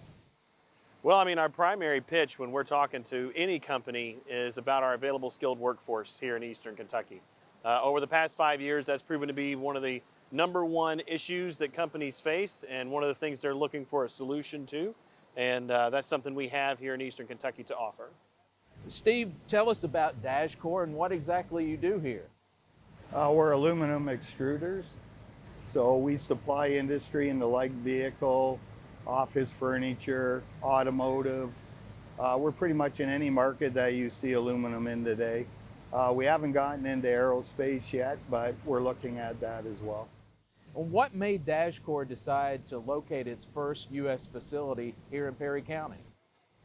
Chuck Easton and Ivy and with Trish from EKSEP came into Canada and met with the owner, I believe in 2018 was the first time. And then the second time in 2019. Dashcore was full. They have no more capacity in our plant in Canada. And it was a good decision to start to move into the U.S. to expand our markets. Kentucky offered a great opportunity. How does our workforce here compare to the workforce in other areas where you've been? Well, right now, I have traveled across the U.S. and Canada in several plants. This workforce here, they are miners. They're great workers. We've had no problem with them from training, from knowing equipment. They're not scared of it because they've been around it all their lives. So that's actually a benefit to industry. How many do you employ here, and do you have plans to expand? Yes, we employ 31 people here today. By the end of next year, we'll be up around the 80 people mark. Then we'll have to expand with more equipment, and over the next 5 years, we'll be around 200 people. Chuck, One East Kentucky was recently awarded $1.2 million in federal funding for Opportunity East Kentucky. Tell me what that means and how you build on the momentum of Dashcore to bring more opportunities like this to Eastern Kentucky. Yeah, so our organization's been around for 5 years, and a lot of people probably don't realize it because of COVID. We have been undergoing a new 5-year strategy to broaden our focus and to try to achieve more results over the next 5 years. It's called OEK 2020 Vision. And so as we were thinking about how can we accelerate One East Kentucky's results for the region and more job attraction and more investment, Ivy Stanley on my staff and I, we worked together to look at what ARC had to offer from a funding standpoint from their grants. And we developed the Opportunity East Kentucky Industry Cluster Growth Initiative, which essentially matches our strategic plan over the next 5 years with some key points that are a part of ARC's strategic plan. The big things that are a part of that is continuing our recruitment efforts and ramping that up, making sure our marketing moves forward, whether COVID continues or not. We have to have better marketing for the region. So if we can't travel, we can still bring Eastern Kentucky virtually to CEOs around the country and around the world. We're going to build out a robust business retention and expansion program. And there's a piece that we really haven't talked about a lot, but I think our communities are going to be excited about, and that's on retail development. So each community who has a retail base, we're going to be working with them on understanding what new retail they can attract into their communities. That's not a big part, it's not a big driver of wages, but it is something that people want to see more of. Everybody wants a new store, everybody wants new restaurants, so we're going to try to provide that information to these communities so they can be successful in that area too. All right, sounds like lots of things going on despite the ongoing pandemic. Chuck, Steve, thank you very much. Certainly an impressive facility here at the Coalfields Regional Industrial Park.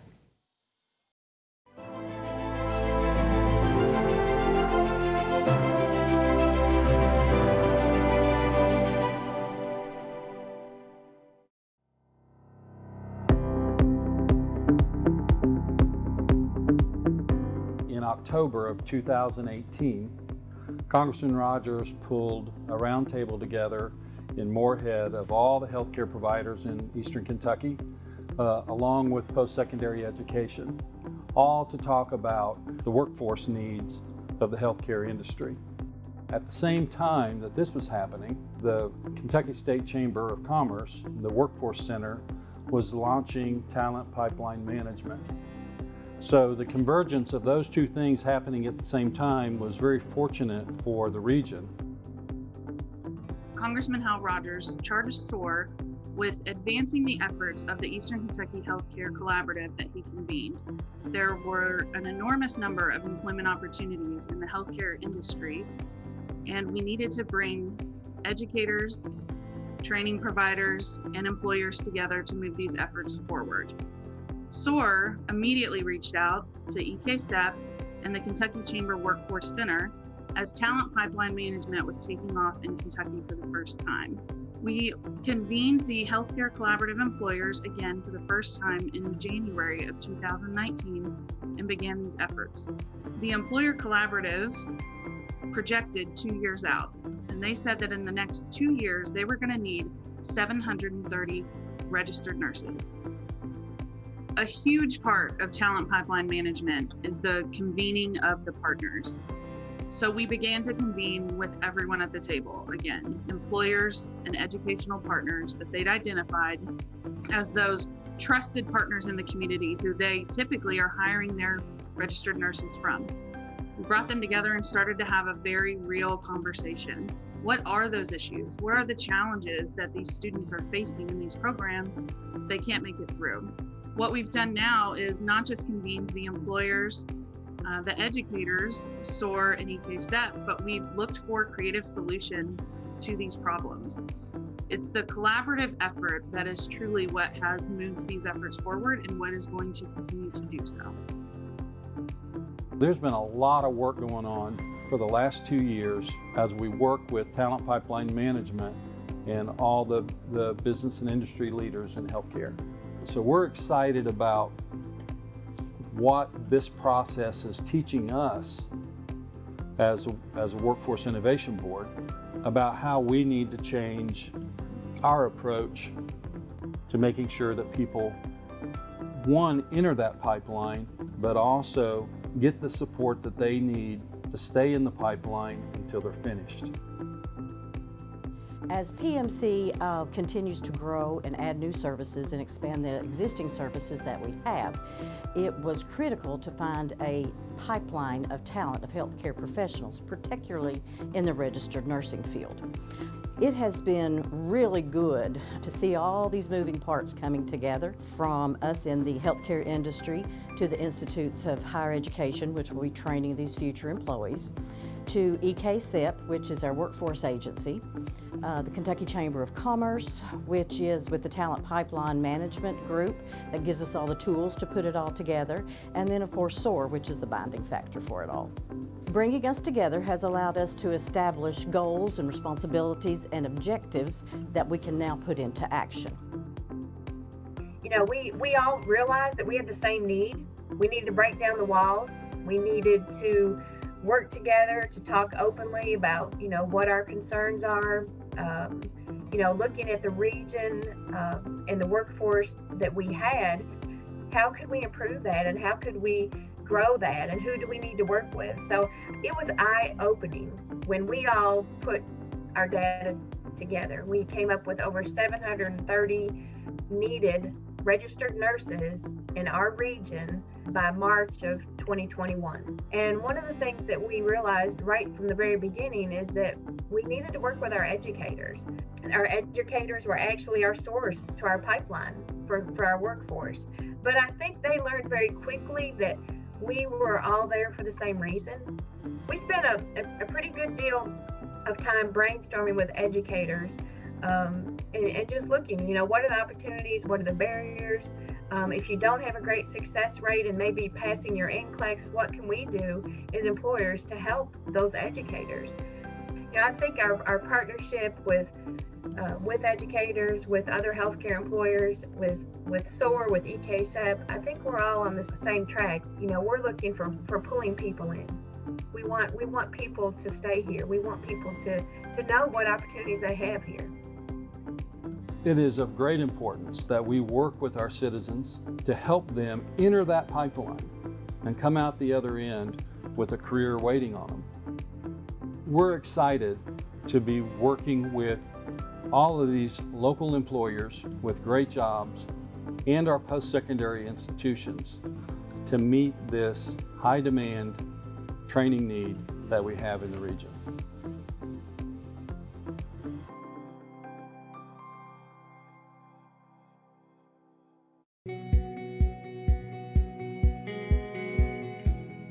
I'm Chelsea Mays. I grew up in Elliott County, Kentucky. I moved to Moorhead, Kentucky about 4 years ago. It's all really about my love for the animals and for farming and for the traditional ways of life. That's really everything that I'm about, and everything that I do is driving from my love of that. Of my new farm where I'm doing my business now, it is an 8-acre farm nestled back in the Daniel Boone Hills. My goats are allowed to free range across the whole land where they have plenty of grass and browse and the trees for more forage. All right, so initially with my business, how I sell and do markets has mainly been at local markets. So with the money that I have won from this competition, it's going to allow me to be able to reach the markets that I need to. It's going to get me be able to get that website up and running. It's going to be able to let me build and finish in my soap shack and get the equipment that I need. Without winning this, I would not have been able to have that opportunity. It's really letting me do that to meet these markets. The Startup Appalachia Pitch Competition has helped me so much. From the beginning, from doing all the application entries for doing business plans, financial projections, and even to building my pitch itself. Being able to do that and actually do my pitch online, it helps so much. So I can't tell you exactly how much SOAR Innovation has helped me a lot. It got me thinking. It got me to really analyze and see what I was doing. And it let me to see where some of maybe my weaknesses were, things I could be doing better. So that getting that in the beginning of starting my business was really crucial and important so that I don't mess up in the future. And it helps to pave a more direct and a better guideline for me now to follow. If I was to tell anybody inspiring to be an entrepreneur, I'd tell them to go for it. Just completely go for it. Don't let anything hold you back. It takes a lot of work, a lot of determination, and just to stick with it, stick it out and see where it takes you. If you never try, you'll never know. I can't tell you how excited I am over it. It's really wonderful.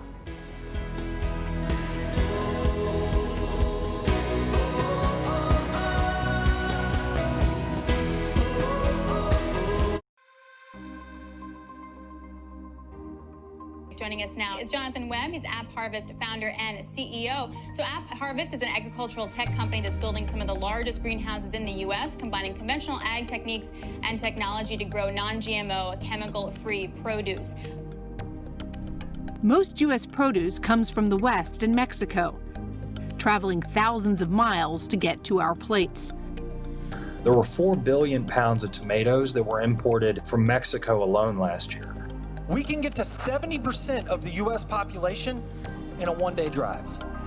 We will have around 300 people running the operation over my shoulders. We're building one of the largest indoor grow facilities in North America. It will be one of the largest LED installations, and we'll be running on completely recycled rainwater.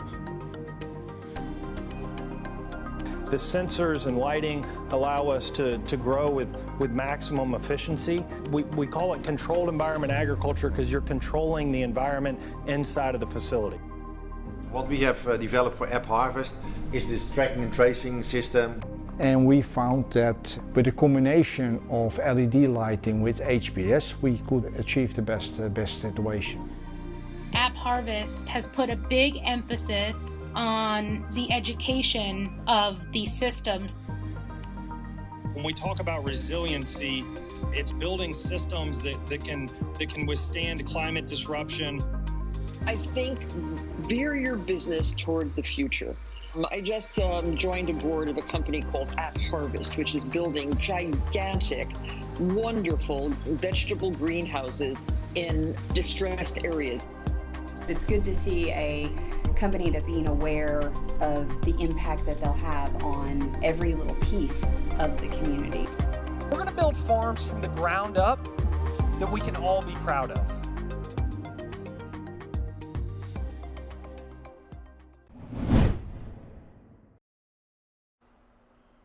Hey everyone, Connor Dunwoody here in beautiful Moorhead, Kentucky at App Harvest, and I'm joined today by three gentlemen who are crucial to not just building the Rowan County business out here, but the Rowan County community as well. I'm joined alongside by Matt Gosnell, the VP of Development here at App Harvest, Bob Skena, the CEO of Vrajant Corporation, and Bob Helton, the Executive Director of the Moorhead and Rowan County Economic Development Council. Gentlemen, thank you all for being here today. Now, Matt, let's start with you.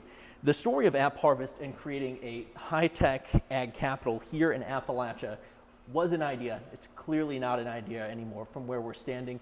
Share with us to how we got to this point. Well, Connor, it's been a lot of blood, sweat, tears, and elbow grease, and a whole lot of folks from across the spectrum that have helped us. You know, it takes a village to build anything in Appalachia. It took a lot more than that.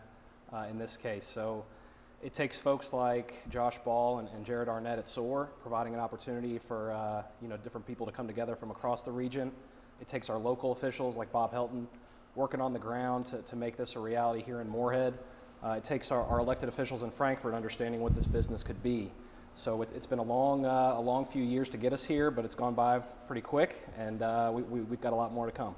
Awesome, Matt. Now, Appalachia is pretty strategically located to be really one of the nation's high-tech ag capital, and it's clearly garnered attention from investors.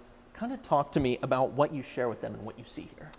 Well, what we see here first is friends and family. I mean, much of us, including myself, have roots in the region, so it's important for us to come back and give to a region that we care so much about, that gave so much to us. I think this region has a lot to offer. Of course, in terms of logistics, we can get to 70% of the country within a day's drive. This is very important for our distribution partners. We think that Appalachia is a great area to grow beyond just this one facility here in Moorhead. Awesome. Now, this area has some of the most sophisticated technology when it comes to growing. Kind of give us a little insight into how you can grow non-GMO tomatoes year-round. So Connor, we're expecting 45 million pounds of tomatoes a year to come out of this one facility. So how do we do that? We can grow year-round, controlling the environment, controlling the heat, the temperature. But it's not just temperature, it's humidity, it's the CO2. It's our pest control, it's our acidity levels, it's our nutrients. So we give the plant exactly what it needs, nothing of what it doesn't.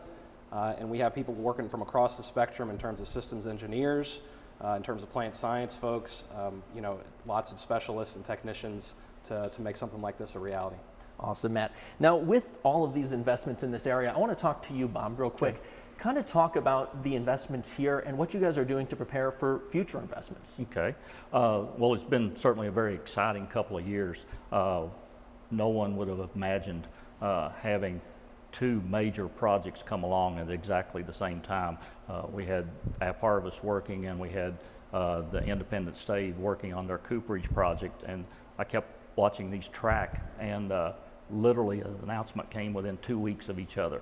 Either of those projects would have been hugely exciting for any community, but to have both of them was beyond imagination. And we're talking, $170, $60, $70 million investment, over 500 employees between those two candidates, and then more recently, Mr. Skena with the Vrajant Corporation put a little icing on that cake and bought our spec building out here. So we're very anxious for construction to start on that. Awesome. And kind of talk to me a little bit about that, those employment opportunities out here. It seems to be record numbers. It is hugely record numbers for 500, 500 employees, and our local officials got a little nervous about that, to be honest. So they wanted to be sure that we were good to go with that. To that end, we've actually commissioned the Boyette Company to come in and do a deep dive study on our workforce area in conjunction with the larger East Kentucky study. We're also in the process of commissioning a group to work on our website, get our marketing and branding to prepare for our next level of employment here. Great, I appreciate it, Bob. And you hit on Vrajant, and I kind of want to talk to you, Bob, about Vrajant and everything you do there. Now, we're here at App Harvest, and so much of the technology here is very high tech when it comes to agriculture. Now, kind of talk to me about Vrajant's technology and what they bring to Kentucky's agri-tech community when it comes to automation. Okay, thanks for the question. I'll give a little background on the technology. We make rugged wireless communications networks. And we're used in mines and ports and rail and military applications around the world precisely because our technology is extremely reliable under pressure. Probably the most pressure that one of our networks has is used by the U.S. military to protect U.S. soldiers. So it's a system that uses radars and counterfires to shoot down rockets and mortars and incoming missiles. And so it's complex, and it has to work, and it has to work in extremely difficult conditions. So what we're really good at is making networking reliable in difficult environments. So as I look to the agricultural world with sensors and automation, that's right in the sweet spot of what we do. We take data that has to be relied upon, and we get it to where it has to go under really all conditions. So I think we're a good fit. Definitely. And you're investing here. Talk to me about why this area specifically is such a good fit for you guys. Well, our equipment is rugged and reliable, and that's what the people are like here in Eastern Kentucky. We were greeted fantastically when I got off the airplane to come visit for the first time 5 years ago. And everyone I met, everyone at every level, the local person, local merchants, the local politicians, the state politicians, the elected officials at every level were fantastic to us. They were extremely welcoming. I like to say, I'm just a kid from Jersey City, and I didn't know I had an accent until I came to Kentucky, and people pointed out that they liked my accent, I was surprised to find that I had one. But they were very welcoming to me and have been for 5 years. It's been fantastic. The employees we have are great. We send them all over the world, and they represent Eastern Kentucky and Appalachia really well. We do business in 62 countries, and we've probably sent some of these young people to about 50 of them. And so it's really the quality of the people, smart, hardworking, and reliable. Bob, thank you so much. Now, Matt, I kind of want to ask you another question. No pun intended. You guys are growing here literally. This facility, a facility announced in Madison County, and you had mentioned a lot of plans. Kind of talk to me about how you guys have really got to this point in the culture and the atmosphere here at AppHarvest. Sure. So I think it starts with the fact that we're a benefit corporation, which allows us to invest more in the communities in which we decide to build. I also want to mention our sustainability initiatives. Something we're very proud of here is we use 90% less water than open field agriculture. We collect rainwater, which we hear dripping right now, collecting in a retention pond outside. That's going to be 3 months worth of water. So it's important for us to stay off of local water sources and try to do more with less in terms of resources. So I think in terms of our community outreach, feeds into our culture, a very inclusive culture. Very focused on the employees and wanting to hire exclusively local here in Appalachia, trying to change the paradigm of hiring in this space. Definitely, and you had mentioned hiring. Kind of talk to me about the opportunities that are available and how people can find that. Absolutely, appharvest.com. We have an extensive career page. It's being updated daily. Hiring both for here, our facility in Moorhead, as well as future facilities and our corporate office support. All right, Matt, thank you. Bob, thank you guys very much for talking with me here today. A lot of exciting things happening here in Rowan County and in the Moorhead area. Now let's send it on over to Somerset.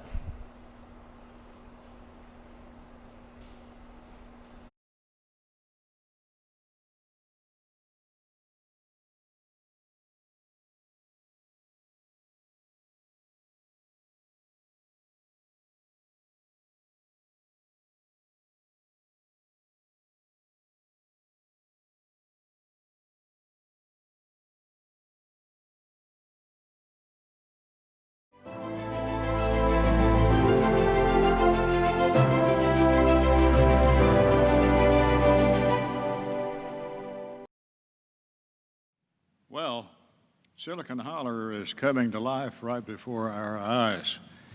With AppHarvest in Moorhead, Dash Core Aluminum in Hazard, Kentucky Wired connected to every county in eastern Kentucky, and telework hubs now developing in communities across coal country, we're seeing the fruits of our labor and our collaborative vision come to life.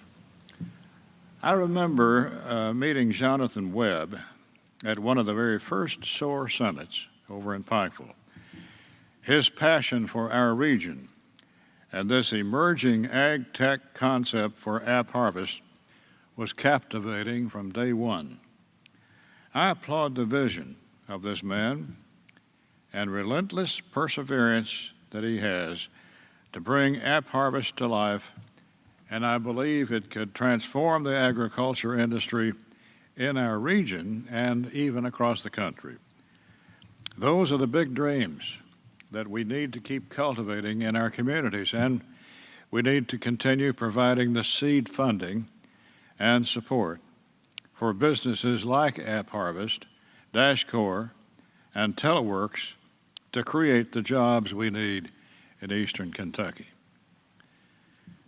2 weeks ago, I had the pleasure of going to West Liberty and Sandy Hook to announce over $5 billion to repair and replace deteriorating water resources. Eastern Kentuckians deserve reliable, good water, and it's a vital part of recruiting businesses to our region. While saving our water systems isn't a story that grabs many headlines, strengthening our infrastructure is no less important for our communities. Sometimes we don't see the forest for the trees in eastern Kentucky. And it's easy to lose sight of the original vision we had for this SOAR initiative, especially in the midst of global pandemic. As we travel through the city and past the old Morgan County courthouse, a military statue of Marine Captain William Barber in the yard of the old courthouse caught my attention. He was a Congressional Medal of Honor winner from West Liberty. His story reflects the resiliency and drive of eastern Kentuckians. Despite the critically wounded man during the Korean War, he led more than 240 Marines to hold off 1,400 Chinese soldiers in the Chosin Reservoir in Korea, protecting some 8,000 Marines to the north. Captain Barber was a 3-time war hero. In addition to his heroic efforts in the Korean War, he had earned 2 Purple Hearts and the Silver Star Award in World War II, and he later served in Vietnam. The statue depicts the moment that Captain Barber declared to his fellow Marines under siege by an overwhelming Chinese force, he says, "We will hold." So I want to encourage all of us today to keep up the good work in your communities and hold strong through these uncertain times. And I promise you that I'll be there to help you in every way that I can. And I know that my co-chair in this SOAR initiative, Governor Andy Beshear, will do the same. The governor, in fact, has been watching along with us from Frankfurt all morning, and he joins us now from the Capitol. Governor? Thank you, Congressman Rogers, and thank you for your decades of service to Eastern Kentucky. This has been an exciting morning, one where we have seen energy, investment, and teamwork. We've seen everything from new adventure tourism's described as, quote, sick by the people who are going through the experience, to the excitement of DashCore and that next economy that we are starting to see around ag tech and agri-tech. To think that we opened the largest greenhouse in North America in eastern Kentucky just last week shows that our best days are in front of us. And with COVID-19, not just changing our present, but certainly it will change our future. It will change what people are looking for, with density of larger cities no longer being that draw. We are going to have more opportunity in Kentucky and in Eastern Kentucky than ever before. We have so much potential. It's just up to us to grasp it. We have an opportunity to turn around decades of job losses and of depopulation. We may never have a better opportunity than right now and as we emerge from this pandemic. So let's continue to do so much of what we've seen during COVID-19, come together, realizing that we are all connected and we all succeed when we work together. When sometimes we put our own personal interest, and maybe it's even our own county's interest, on the back burner to make sure the region as a whole is able to bring in that next great opportunity. And let's make sure we are looking forward, that we are not chasing the jobs of the past 20 years, but we are creating the jobs of the next 30, 40, and 50 years. I love seeing the innovation that we have seen this morning. It shows that, again, there is so much possibility to not just rebuild, but to build a better Kentucky. To do that, we got to get through this virus, and we need you to continue showing the great leadership that you have. Now, today at 4 is going to be the first day we release our red counties, and we're going to need to see everybody step up with the leadership in each of those communities that has reached that point to do what it takes to create a safer community to support our economy, the education of our children, and the health and lives of our people. I know you'll be there. Now, this is a difficult time, but it's one where we can make investments, and it's one where we can do the legwork right now that others aren't, so that post-COVID world is our world, is Eastern Kentucky's world. I know that can happen, and I want to be a part of it. So I'm also happy to be here today with all of you to make one last important announcement about the future of Eastern Kentucky. I'm very pleased to announce that Colby Hall, the son of Eastern Kentucky, has been chosen as the next executive director of SOAR. SOAR, which stands for Shaping Our Appalachian Region, is our key Team Kentucky partner in doing just that. Colby brings a wealth of knowledge and his deep love of our Appalachian region to his new role. A 2015 graduate of the University of Kentucky, Colby in recent years has worked extensively in Atlanta's bustling technology startup sector. He's got a passion for Eastern Kentucky and its people, and his expertise in moving economies forward are going to strengthen SOAR's crucial work as an indispensable asset for our Appalachian region. And you're going to see that Colby has a ton of energy, which is just what we need. When Congressman Rogers and I did his interview, my one question is, how many cups of coffee did you have this morning before it? But that's the type of energy we need. One that's willing to run through a brick wall to move this area and this region forward. I'm going to be here every day working with SOAR, working with Colby, right alongside Rocky Atkins, who makes sure that Eastern Kentucky and what's good for Eastern Kentucky is in front of this administration every day that we serve.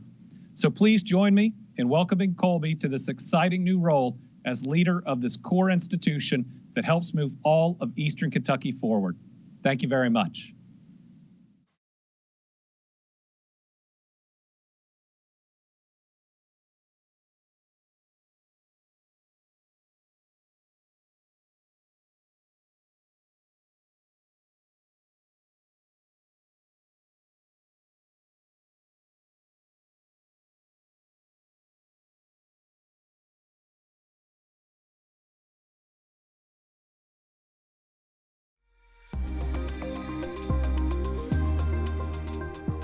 At AppHarvest, we believe in Eastern Kentucky, and we believe in our family, our friends, and our neighbors throughout this region. They're the reason why we talk a lot about faith and grit. Faith to see the possibilities of what can be achieved here in Appalachia, and the grit to see it through. It's because of this belief that after years of extensive planning and collaboration, AppHarvest has opened our first controlled environment agriculture facility here in Morehead, Kentucky. In the coming weeks, we'll start delivering our own locally grown, non-GMO, chemical-free tomatoes to grocers across the eastern United States. Our Morehead Ag Tech facility is creating over 300 jobs for hardworking Kentuckians at a time when so many are in need due to a rapidly changing economy and a global pandemic. We're partnering with community organizations to help men and women out of rehabilitation find life-changing opportunities. All of our workers are provided top pay, full benefits, and paid time off.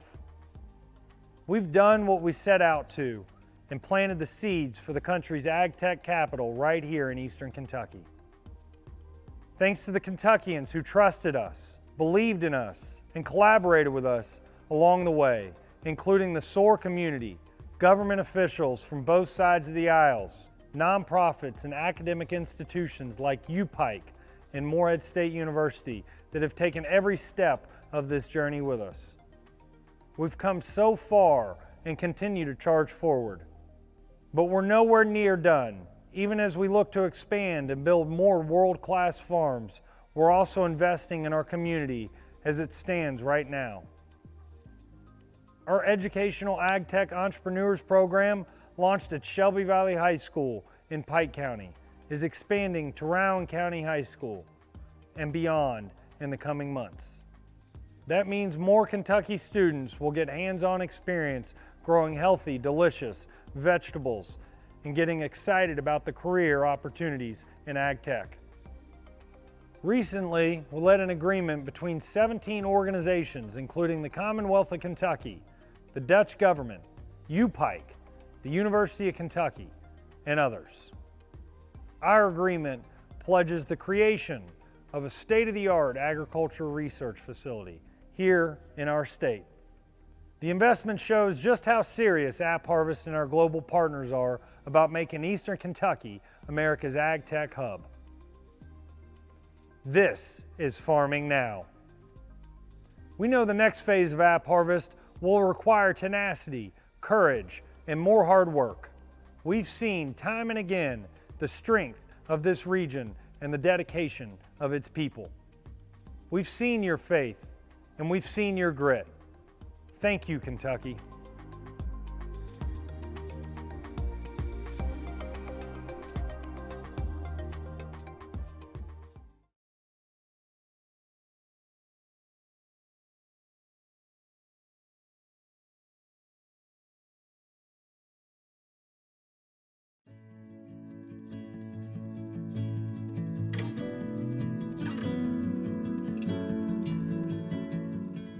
Hey, my name is Peyton May. I'm the COO of BitSource and here today to hopefully ignite a spark about an idea called CityAware. CityAware is a mobile application that's cross-platform that's available for cities to license and use in relation to their residents. Today I'm going to tell you about the mobile application's main features, our current deployments, what we think is our target market, and then the future of the product. In the purest sense, CityAware connects residents and cities together. Requests and announcements are the main two features of the app. First, let's talk about requests. Requests are used by residents to communicate with the city. They allow residents to tell the city about things like broken streetlights, fallen trees, or potholes, anything that a resident thinks is important and that the city should know about. The city can then assign these requests to maintenance personnel so that they can be tended to. This workflow allows the residents to get live feedback about the progress of the request. Announcements are a quick way for the city to tell residents about important things like road closures, scheduling changes, events, water quality and air quality issues, anything that the city finds important. Lastly, we'll talk about quick links. Quick links allow for quick access to the city's services via their website, all within the app. Services like bill pay and permits are some of the items that a resident can quickly access in the mobile application. CityAware currently has 5 active deployments: the city of Pikeville, Prestonsburg, Wayland, and Coal Run, as well as CityAware's own deployment. The deployments are cross-platform, This means they're available on iOS as well as Android. Beyond the mobile application, there's also a web solution that allows for users to use their single mobile app account to submit requests and see announcements either from their phone or the web if they don't have a mobile device available. Additionally, we're developing an API and a more robust dashboard experience. We think our target market are cities with populations between 5,000 and 35,000 people. To start out, we're focusing on a 200-mile radius around Pikeville as we bring on new cities. In the future, we think this target population will grow, but we'll see what happens. This next slide details some of the cities and communities that we're currently talking with about our future deployments. If you're an interested city, we can share a license agreement, we can set up test accounts so that you can demo the application, and we're also open to hearing about new ideas, which brings us to the last portion of the presentation. What does it mean for a city and its residents to be aware? Last week, representatives from the City of Ashland visited with BitSource to talk about CityAware and other solutions for municipals. The City of Ashland has done a lot of work to make resources available to meet the basic needs of its population. In doing this, their homeless population has begun to grow. This led Ashland to explore job creation and to explore new opportunities for helping people connect back to the community. This inspired us to think about how CityAware will be used in the future. By looking at this dashboard, you can get a sense for what it might be like for a city and its residents to be able to see the overall health of their city, understanding water quality, air quality, homelessness, resource identification and allocation, and creating access. We're keeping our website and social media up to date, so if you're an interested city or resident, reach out to us and we'll see how we can bring CityAware to your city. Thank you.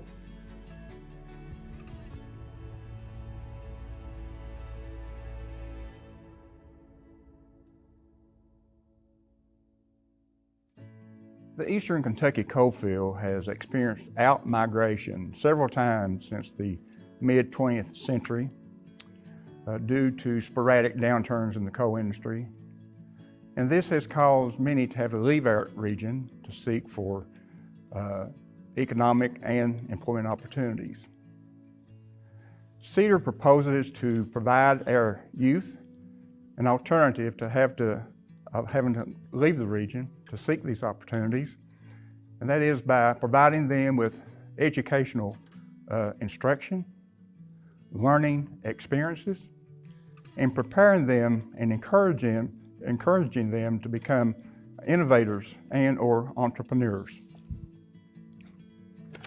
With the established respect and credibility of the Cedar brand within the region's primary and secondary schools,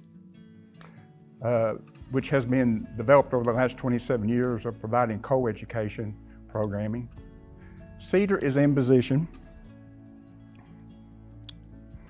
to deliver such programs that will help teach our students how to embrace innovation and entrepreneurship in a way to bring about impactful change within our communities, thus helping to make Appalachia a destination rather than an exit point. Cedar Incorporated, a 501c3 organization, has created and developed the Cedar Future of Work in Appalachia Education Initiative, which is aligned with the Kentucky Academic Standards and the SOAR Blueprint, and will be delivered in 3 separate programs. In the Future of Work Teacher Study Unit program, teachers in K through 12 grades will be invited to create, develop, and implement a study unit of their own, implemented in their classroom, that is built around at least one of the 7 pillars of the SOAR Blueprint. They will be able to apply for grant money to offset any costs in the implementation of their unit, and also at the same time to compete for 13 individual awards totaling $4,000. Out of the study unit program will come student products, with each of these being aligned with at least one of the 7 pillars of the SOAR blueprint, thus qualifying them for entry in the Future of Work Student Fair program, where their projects will be entered in one of 7 subject categories: science, math, English literature, art, music, technology, multimedia, or social studies. And their projects, these students will be able to be judged in their respective grade level, of whether it's K through 4, 5th through 8th grade, or 9th through 12th, and at the same time competing for a total of 64 individual cash prizes totaling $7,000. In the Cedar Entrepreneurial Co-Lands Redevelopment Program, high school students in teams of 5 will create a new business ideal that will either solve a problem or take advantage of an opportunity that would provide benefit to their community. And their next step will be to select a previously mined site or a co-camp site to either repurpose or revitalize by using it as the location for their new business. They will then develop a site profile report that will cover such things as the historical context of their site, including things that are the benefits that their site provided their community through the years of its mining activity. They would then produce their business plan report, followed by constructing a physical model that will depict their business footprint on their site.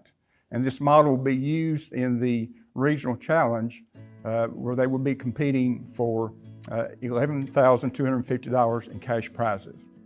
These programs will provide students of all ages the opportunity to engage in the SOAR initiative in shaping the future of our region by tapping into their unrestricted imaginations in determining what work in the future of work in Appalachia will need to look like in order for these young students, which will be our future business and community leaders, the opportunity to live and work in an economically sustainable ecosystem. Cedar wishes to thank SOAR, the Kentucky Power Company, and Community Trust Bank for providing the initial funding for the October through December period. And we are now seeking funding of $62,000 for the January through April period, which will enable us to complete all 3 programs. My name is John Justice. I'm president of Cedar Incorporated, and we welcome and encourage all stakeholders to join our partnership in this unique education initiative that we feel will be transformative in shaping the future of work in Appalachia as we pursue economic sustainability in our region. Thank you for your time.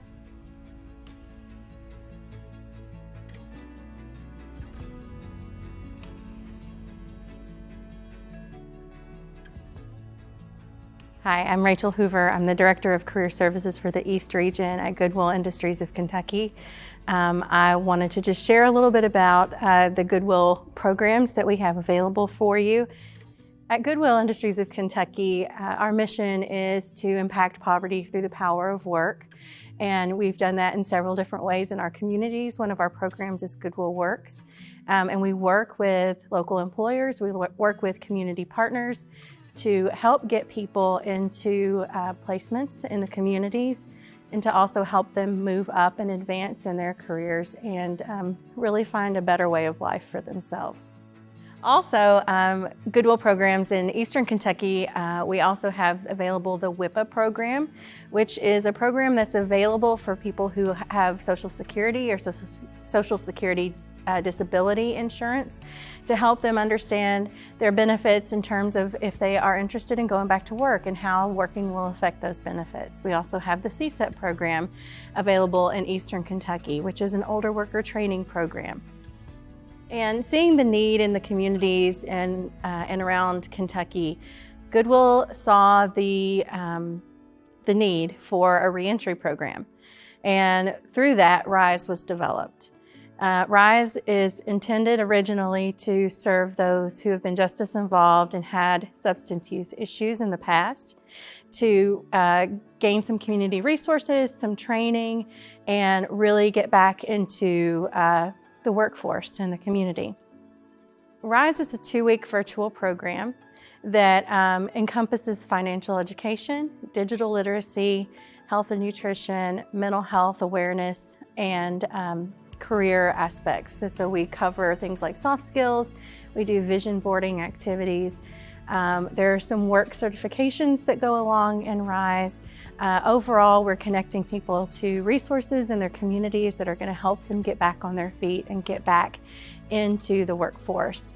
And we've seen through initial trials with RISE that we've had really great success for those people. In Louisville, the initial cohort had a placement rate of 81% and had an average wage of $11.99 an hour. And we were really pleased with that. And so based on that success, RISE in 2020, even amidst the pandemic, has gone on to expand into Lexington and Bowling Green and Pikeville. And we've seen, again, a tremendous success even amidst this pandemic of people who are really making strides and doing some really great things. With all of this chaos going on around us, RISE has been able to help people rise up. And that's really what it's all about. RISE does have a financial incentive attached to it, but the personal growth that the RISE participants experience along the way far outweighs any financial incentive, and they really see it as a springboard for their future. So when you donate to Goodwill stores, and that's one of the things that anybody who we talk to about Goodwill, when we're a Goodwill employee, that's the one thing they know is our stores. And a lot of times we hear, I had no idea about all the things that we do at Goodwill. Well, when you donate to a Goodwill store, that's what you're donating to. You're donating to RISE, you're donating to Goodwill Works, to be able to put people to work and help these people get a step up in life, a hand up, not a handout. We're really trying to put people back on their feet and help them become contributing members of society and really feel good about themselves again, because work goes a long way to make us feel good about ourselves. But we at Goodwill need your help to make this happen. We want to expand RISE across the entire Commonwealth, especially over to Eastern Kentucky. We know that the opportunities we can provide will really make an impact in your communities. In order to do that, we need your help. We need to partner with community partners around resources. We need partners, employer partners who are going to help us in connecting people to work. We need everyone's help to make this work, to really build up the Eastern Kentucky communities to what we know that they can be. We want to partner with you to help Eastern Kentucky communities thrive.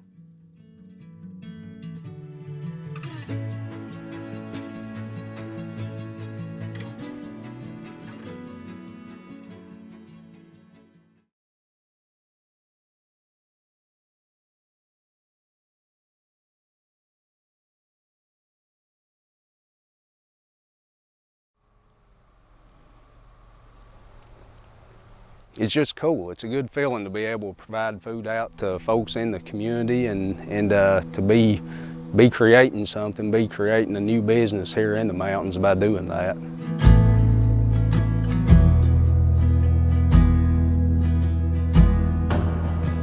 Maggie and I started farming together in 2014, but she does all the vegetables and I'm more of the livestock guy.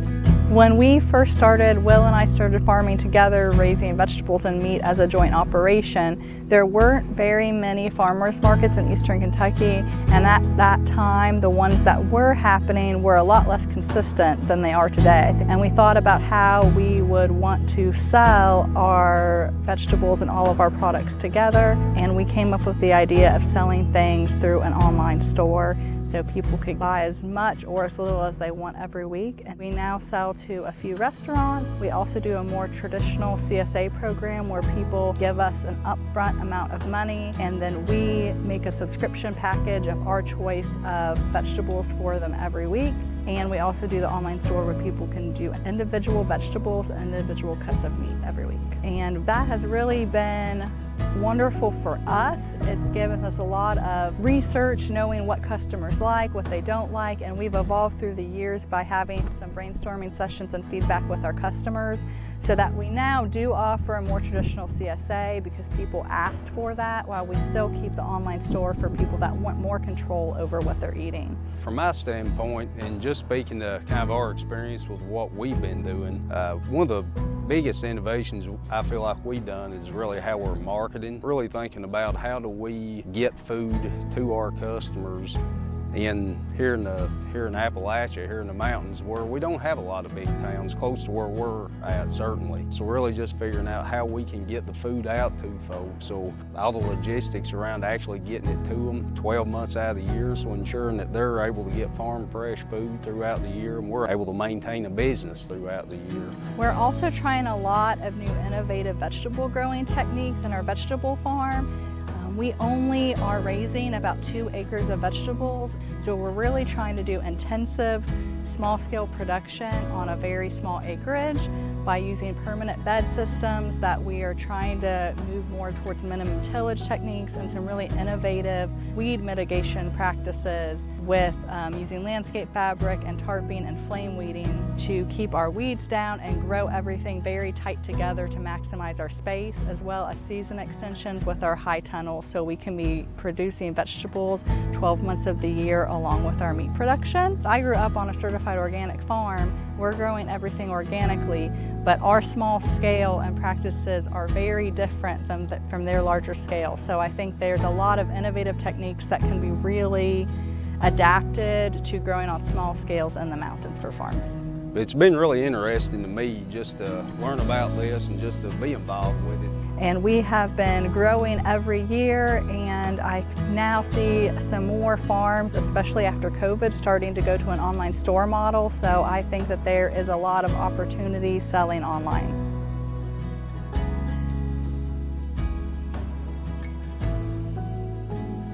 People, honestly, people want to come to the country setting. People want to come out here. I have friends that say, man, you know, you live way out here. It's not really way out here to us. And honestly, way out here is what attracts people out here. This setting, it's a country farm, it's a country winery. People just enjoy that atmosphere, and that's why they want to come here.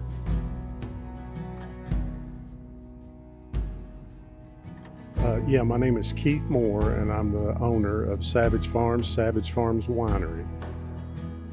This was my uncle and aunt's farm, and they didn't have any children, and I'm from Boyd County, Ashland area, but I grew up hunting here, fishing here, and they were like parents to me, and we ended up purchasing the farm to retire here, and guess what? We didn't retire, we actually grew. We started producing maple syrup, and it kind of went crazy on us. So that kind of led me up into Vermont. When I was up there, I discovered maple wine. And since we're maple producers, obviously I had to start producing maple wine. Started making it, people liked it. We ended up getting licensed and started making fruit wines. We make strawberry, blackberry, blueberry, raspberry, peach, elderberry, about 10 different flavors. And we didn't know, you know, would there be 10 people come, would there be 50 people come?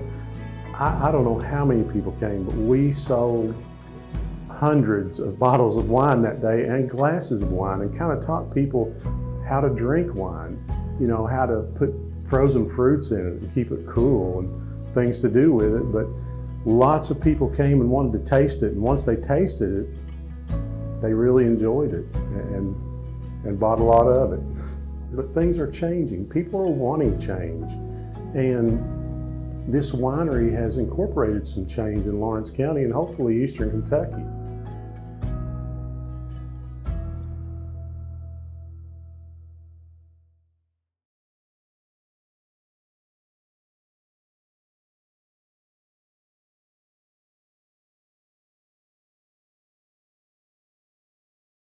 Hi, this is Kentucky Commissioner of Agriculture Ryan Quarles. I am so sorry I cannot join you in person like many other speakers this year, but I am incredibly glad that SOAR is still gathering to discuss important issues facing Appalachia. Like many other sectors of our economy, the food and agriculture sector in Appalachia has been devastated by the coronavirus. The shuttering of our restaurants hit our local food economy hard, and it really hurt our small farmers. That's why I worked in a bipartisan effort to make sure agriculture was clearly exempt from the governor's executive orders, keeping agriculture open for business. Think about farmers markets, our farm input stores, and community-supported farms around your community. The Kentucky Department of Agriculture has been working to support you, protect Appalachia's strong and well-known food and agricultural traditions, and develop resources to invest in our community going forward.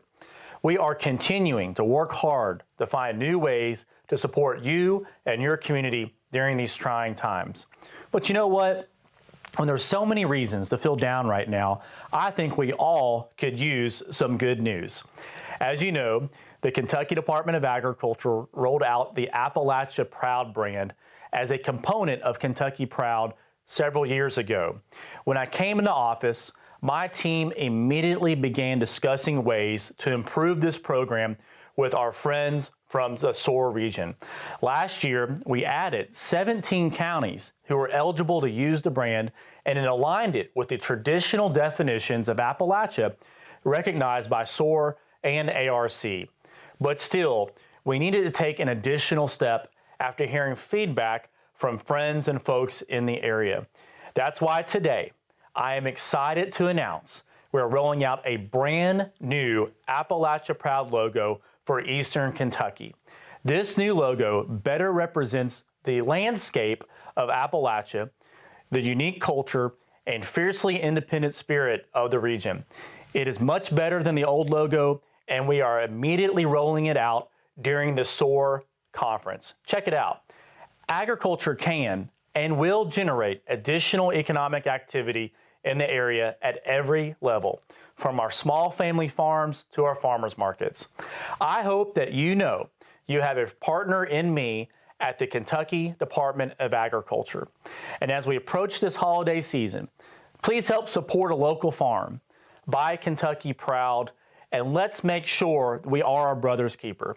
May God bless you, and may God bless the Commonwealth of Kentucky.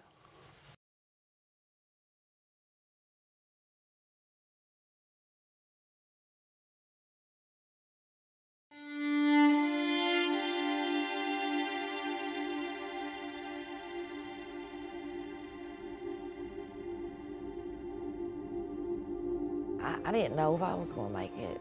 You know, I was in such bad shape. I was just trying to get through the day, just trying to get through the next day. Most of the time it wasn't even day by day, it was just second by second, if I could just make it. If you send someone to an inpatient maternity ward, obviously, if they're good, you don't want them to have a quick turnover rate. You want them to get someone in, keep them until the child is born.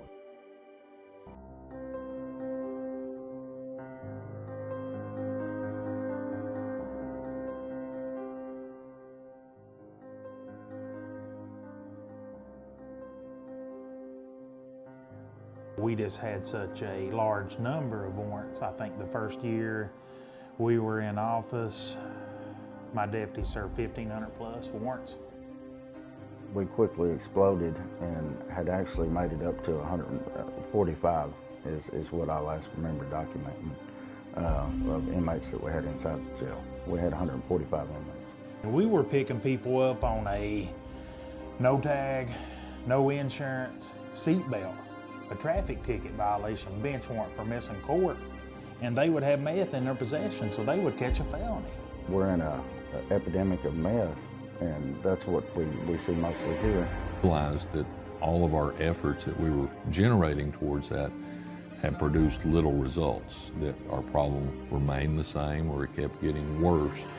So we decided to look at it as far as the demand side of, let's start trying to fix the people who are wanting these drugs. What is causing them to want these drugs? What can we do to help these people? So we knew that just trying to incarcerate our way out of this problem wasn't simply going to work.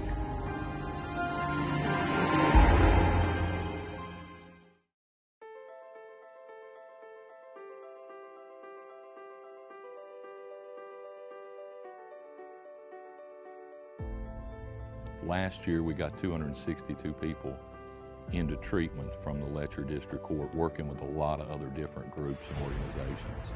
We understand the only way to fix this drug addiction problem is to get treatment and to educate our youth. And it was pretty amazing to me that these people have stayed and changed their life.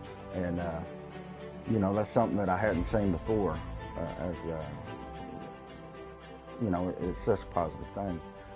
And the one thing that, you know, can use a lot of different words to describe that, but the one thing that we never did was try to judge someone. You know, I've always tried to look at it, you know, the people of Letcher County elected me to do what was right, not what was popular. You know, so we've started sending people to treatment to try something different. And I think it's been successful. You know, we've had, right now we have 5 people that we've sent to treatment who've obtained full-time employment, like Allison. Allison was the second one. We've had, since her, 3 other people who have full-time employment trying to help others get into treatment. So I really don't know how to exactly answer your question, but we try not to judge anyone just solely by the fact that they have a substance abuse disorder. But it was a changing point in my life. Once I got there and felt the love and the kindness and the way that those ladies just loved me back to life. I mean, you know, it changed me. Jail hasn't helped her at all. Having the opportunity to go to rehab really helped her a lot. You know, I envision, you know, staying sober and my kids. That's the big thing. That's the main part. That's the only part. I had to get back to my kids. I had to be the mother that they deserve. And I want to continue to do that. And that's our whole goal when we send someone to treatment, is to try to turn their life around and reunite them with their family. I love my mom so much. She's my best friend. Last year we got 262 people into treatment from the Letcher District Court, working with a lot of other different groups and organizations.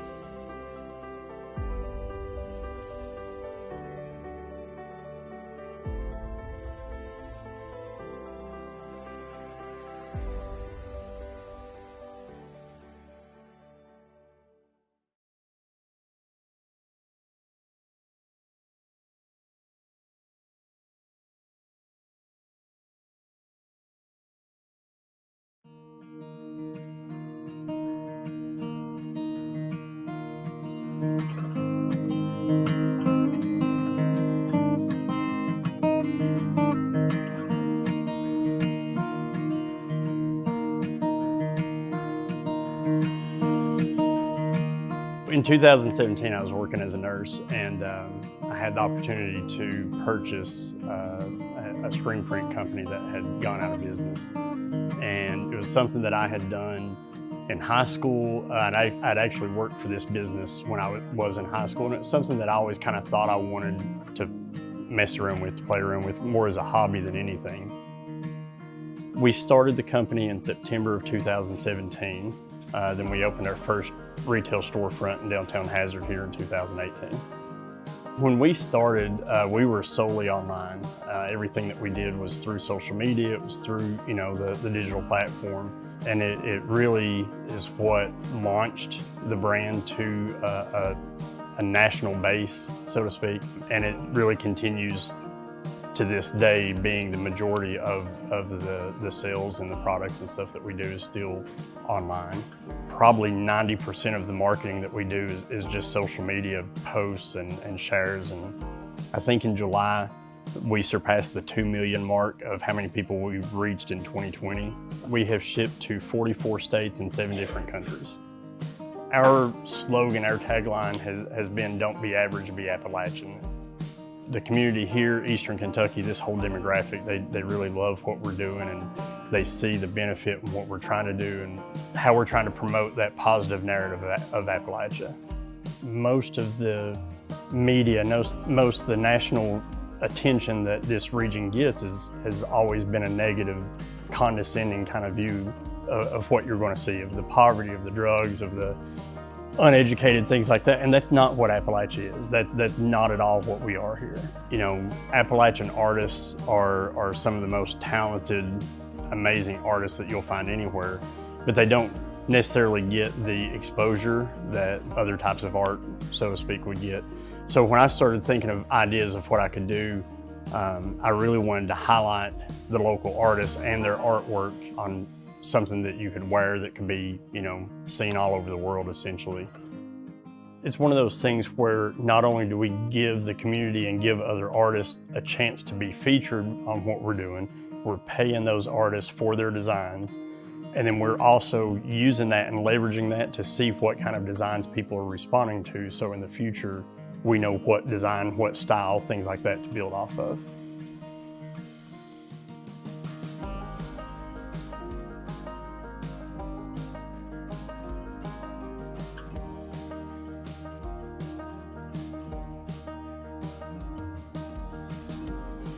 But it's been very humbling, and just to know that commerce of Pigeon Forge and that whole tourism area, that we're part of that now. Something that I created on a whim, something that started out as a hobby in my garage is now, you know, in that huge market. It's amazing. Every time I see my sign hanging up on the building there, it gets me.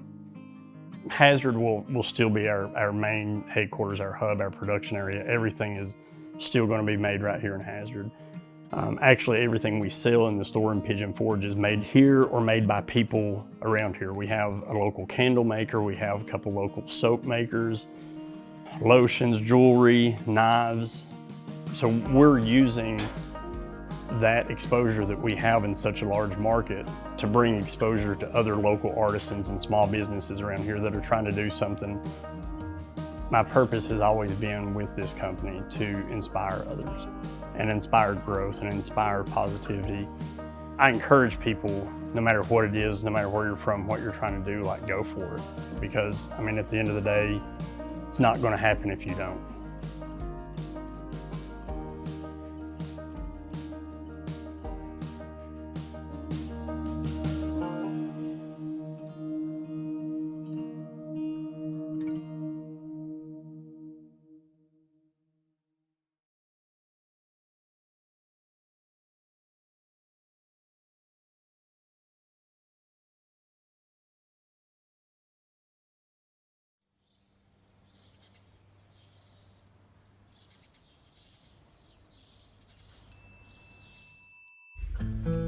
So here's where it all started. 2 guys in a coffee shop.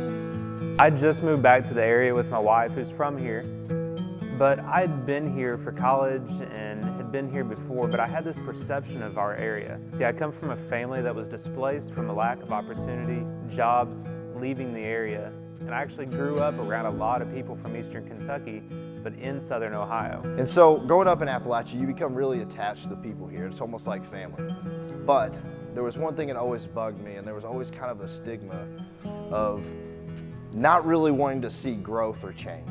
One day in the coffee shop, I was at a Bible study that I attend weekly. I noticed a guy that would come in regularly in weeks past, and he was like working on his computer. So I start working at home, and it never works out. And so I think, you know what, I need to meet people. I need to get out in the community. I need to find my way in this community. So I start going to the coffee shop. At the coffee shop, I'm able to get free internet, pay $8 million for coffee, every drink. But I'm willing to do it because I knew that this is how my life was going to start here. So as time goes on, I see this group of men meeting in the corner. They're doing a Bible study. It wasn't like the second week that this guy comes up to me and he's like, man, what do you do? I've seen you around. You're on your computer. What do you do? Are you running a business? Are you working remotely? What are you doing? I introduce myself. He says his name's Josh, and that's where our friendship began, is in this coffee shop. So we began to talk more regularly, and what we came to find out is that we aligned in some really weird ways. Even down to like where my daughter was born on the same exact day to the same exact minute of his son, but just 1 year apart. My second child was supposed to be born on his wife's birthday, which is a national holiday, and just over and over again. It just kind of felt like a divine thing that, you know, God was orchestrating these conversations and us meeting together. But then like on the business side as well, we aligned. Like we wanted to see growth. We were like just obsessed with changing the stigma in Appalachia. We have both seen and felt the lack of opportunity. We've both seen and we both felt the hope that's gone away. So we took life by the horns. We thought, what can we do? At the time, I was doing an online event planning business, and I told him, I said, this is the opportunity I have right now to bring you into the fold for us to work together to see how well we mesh. Every week, we'd go to Bible study, we'd sit down, we'd print name tags, we'd work in Excel. And so we travel together, we'd go to Chicago, do different things for these events, and it ended up to where we said, okay, enough's enough. We're both family-oriented individuals. We love our family. We both have kids, both have wives. We're both embedded in this area and we're planning to stay here forever. How can we get away from traveling and being away from our family and bring hope and opportunity back to this area? What can we do that is a need for this area? After conversations that me and Kevin had, I learned that he had a background in web design and growing traffic online to a website. And so like we worked together to build a client base and then also service them with web design. And we also added in digital advertising, which I had been studying, Kevin had also been studying kind of separately before we met. And we started meeting with business owners locally. I had some connections. He had his own connections through the college here locally. I got to know a few people when we lived in Lexington, so I reached out to him, and one was a gym owner. I called her and asked her, hey, what do you think about us maybe doing a website, running some digital ads for you and seeing what happens? And she said, you know what, we've plateaued our growth for the last 10 years, and I don't know that anybody can bring that to a new level. And so I said, let's try. So she paid us a little bit of money, and within a few months, their gym membership doubled. And we were amazed just as much as she was. And we said, this is it. This is how we bring hope. This is how we bring opportunity back into our area. And so we combined those services together to help local businesses grow. And that just became our obsession, is to see local businesses grow and start to flourish and to kind of break out of the shell of competing with people down the street, and now you can compete with people across the country or across the globe even. We started talking about a name and the holler and making more of Appalachia came about, but we needed to add creative so people understood that we weren't just like a holler in the backwoods somewhere. So now we have a healthy client base and we've got a service offering that we're trying to sell. In order for our business to grow, we knew that we needed to start investing in a team. So what we did is we decided to hire based on personality. Honestly, at the core of it, we wanted to surround ourselves with people that are like-minded, that are creative, and that want to see and help people grow. So we've been able to see in our own hometown here in Corbin, Kentucky, a lot of businesses start to thrive and the communities start to gather around these businesses, coming in downtown, sharing more out on social media, coming to their website, starting to see their ads. And the business owners come back to us and say, wow, I'm getting so much positive feedback that I've never understood that I could get before because of this digital age that we're in. The Holler Creative are the ones helping bring us into this 21st century. We realize that there's still a little bit of an education barrier. Not everyone understands exactly what digital advertising is. What our focus is on CPC and CRO. We're an optimization agency. So our goal is to lessen your CPC, your cost per click. We want to take every dollar and make it stretch as far as we can to get people to click onto your website and convert. And then the CRO, the conversion rate optimization, what we're looking to do there is to increase that. We want to take the leads that we're bringing and convert them at a higher rate than you've ever seen before. And so that brings us to where we are today. As two family guys, we've got 3 years of experience, we've got 5 children, we've got 6 team members. We've drank more coffee than I would say any Facebook employee group has ever drank. Countless relationships that we've built. And now more than ever, we are more passionate about what we're doing and what we're trying to achieve. The Holler Creative is setting out to make an impact that lasts generations. It's far beyond us, it's far bigger than us. It's not about us. And for that reason, we're defining our services, we're gathering our team, we're challenging our team to push harder now than ever before. For you.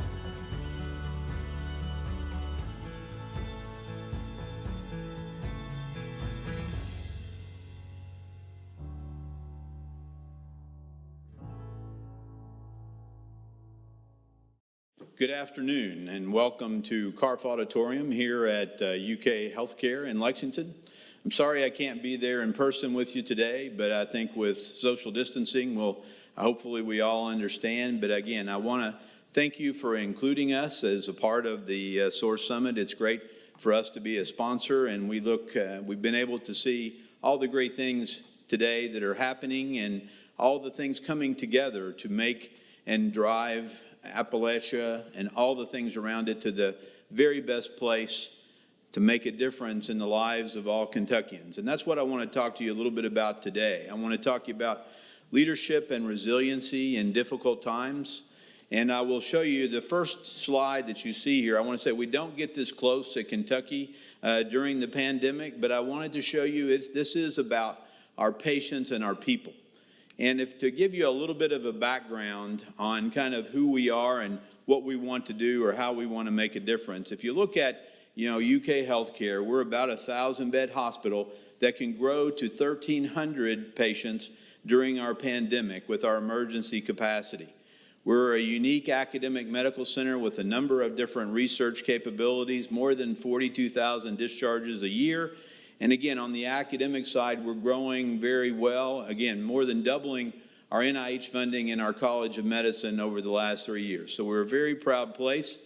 And we are that place for Kentucky as well. As you look at us and look at the number of discharges, more than half, about 20,000 of our patients are transfers from other health systems across the country. And we want to be there for the state. We want to be that institution that can do it and make a difference. We're actually the #1 transfer center in the country, and that's because of being able to be that resource for Kentucky. But a lot of what we do is to work with our healthcare partners across the state to be able to create more capacity, to be able to create more expertise so that the patients can stay closer to home for their care.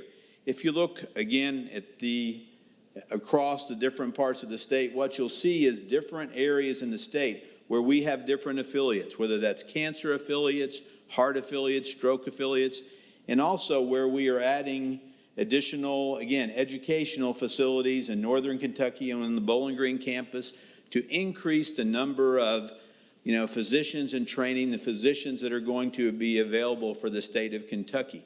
That is what we want to do. We want to be that institution that creates resources for or manages in a way that we can improve or enhance the health that we can deliver to Kentucky.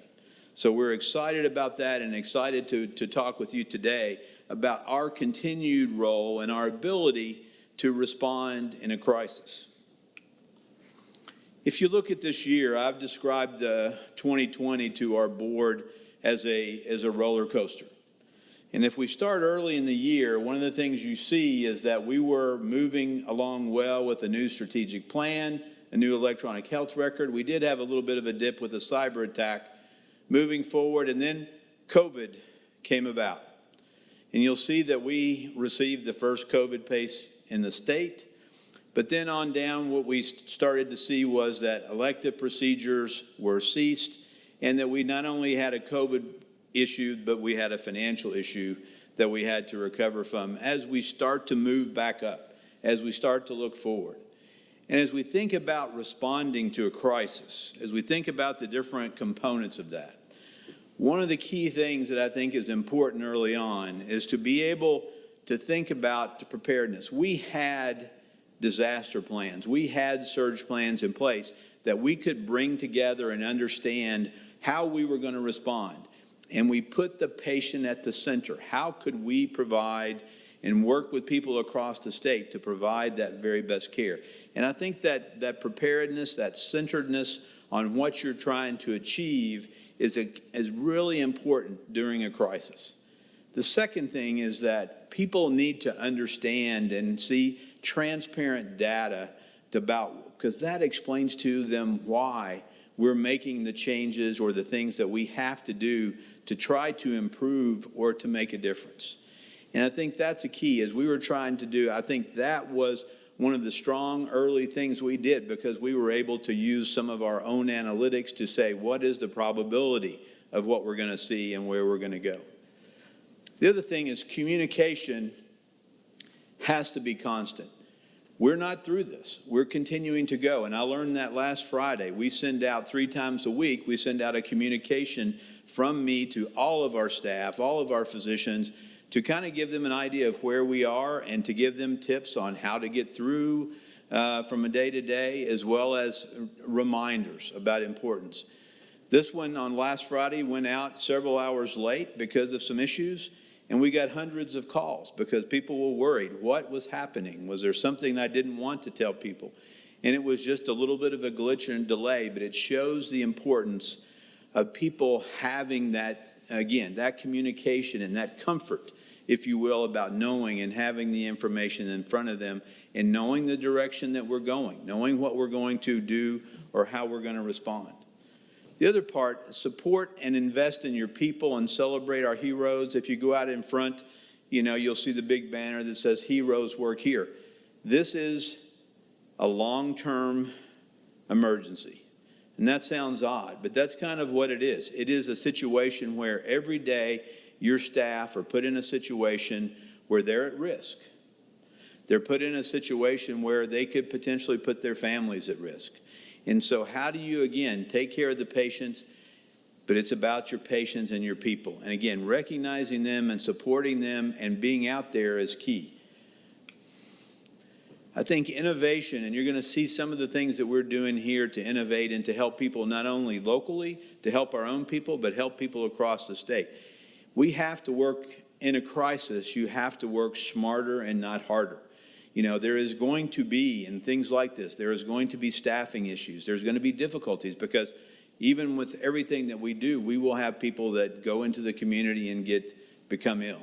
And so we have to think about how do we make our people more efficient? How do we support them in the work that they want to do? And lastly, persistence with the goal in mind. Never give up. We have to know because the hope was, when we started this, well, this will be a month or 2 months or 3 months.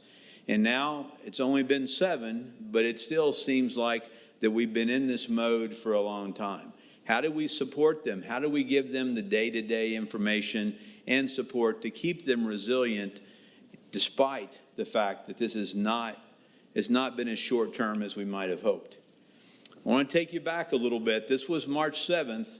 When, again, and you can notice no mask and we're not socially distanced, we hadn't thought about it. We had our first case in Kentucky. And we were trying to, and again, my goal at that point was to reassure people, was to reiterate that we have capacity, we have the capability. And I want to reiterate that to everybody in the audience today. We are in a great place. We are learning every day about how to treat people better, how to reduce infections, how to do that. And a lot of it I will also put back out to the audience to say a lot of the ability to reduce the infections is to people in the audience. How can we mask? How can we hand wash? How can we socially distance? How can we, again, in situations where we're in a red county or a red state, try to reduce the probability that we're going to see that spread? That's an important part that I want to reiterate. But we were learning. And we continue to learn every day. And next week, you'll hear more about work that we're doing as others are doing on a number of different vaccines. And so that's a way that we get to the end, but we're not quite there yet. As we looked on early, some of the concerns we had early, we were doing a number of different modeling techniques to look at the probability of how many patients would come to us. And early on, this was one of the scary, looking with SG2 and looking at what had happened in Wuhan and in Italy, we were looking at UK healthcare and the probability or how many patients we may see at our peak. And we saw numbers like 1,200 you can see as maybe, and that could have been just at UK healthcare that had COVID, and more than 200 or 300 in the ICU. And that was, again, something that we talked to our staff about, talked to our physicians about, and talked about how we would respond. And one of the things we did in response to that is that if we had that as a potential, we needed to figure out how we would deal with that both in the throughput and at the peak of what we were able to do. And you can see this is Nutter Field, where our football team normally practices indoors, and we turned that into a 400-bed field hospital. Thank goodness we never had to use it. But the idea at the time was that preparedness and the ability for us to help think about how the state would respond, how the region would respond. How would we be able to take care of these patients if we do see a peak? And I want to reiterate, even with the surge that we're seeing now, the smaller surge that we're seeing now, I want to reassure that we have the capacity in the state to be able to take care of patients both in our beds and in our ICUs and our hospitals. So I want to reassure along those lines. But what we had to do at that point was be prepared.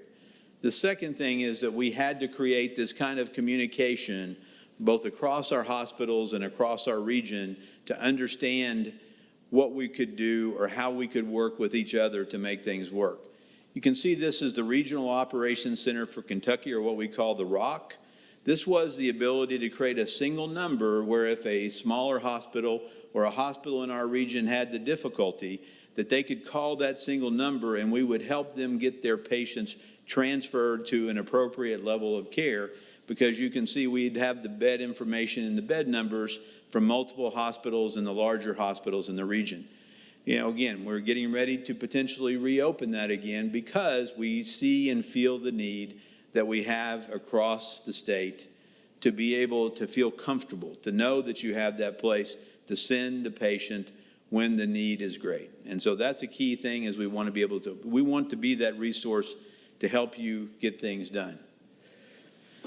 The other thing that we were lucky, and I will say lucky, because we had built a new facility, what we call Pavilion A here at UK Hospital, and we had looked at from the standpoint when it was built, we built it with the capacity that every room could be an ICU room, every room could be a negative pressure or negative pressure room, and every room, if needed, could have 2 ICU patients driven by separate ventilators. And again, that's an unusual capacity, but it was built with the idea that we would be ready no matter what happened in times of disaster or in times, in this case, of a pandemic.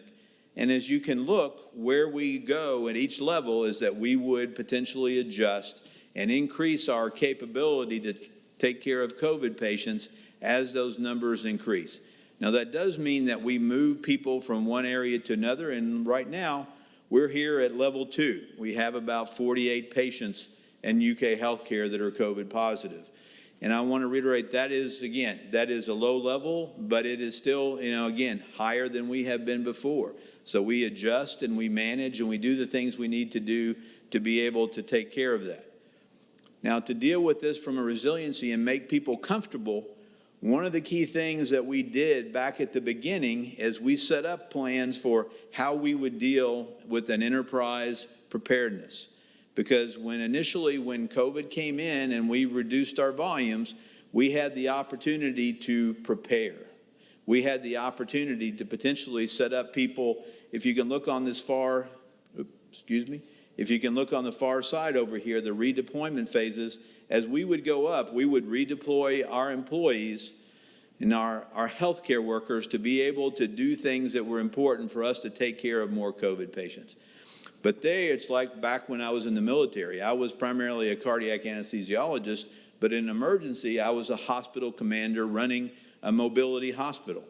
Those are the type of things you have to do and adapt in emergency situations, and we have set up the capability for each of these surge levels to be able to do that.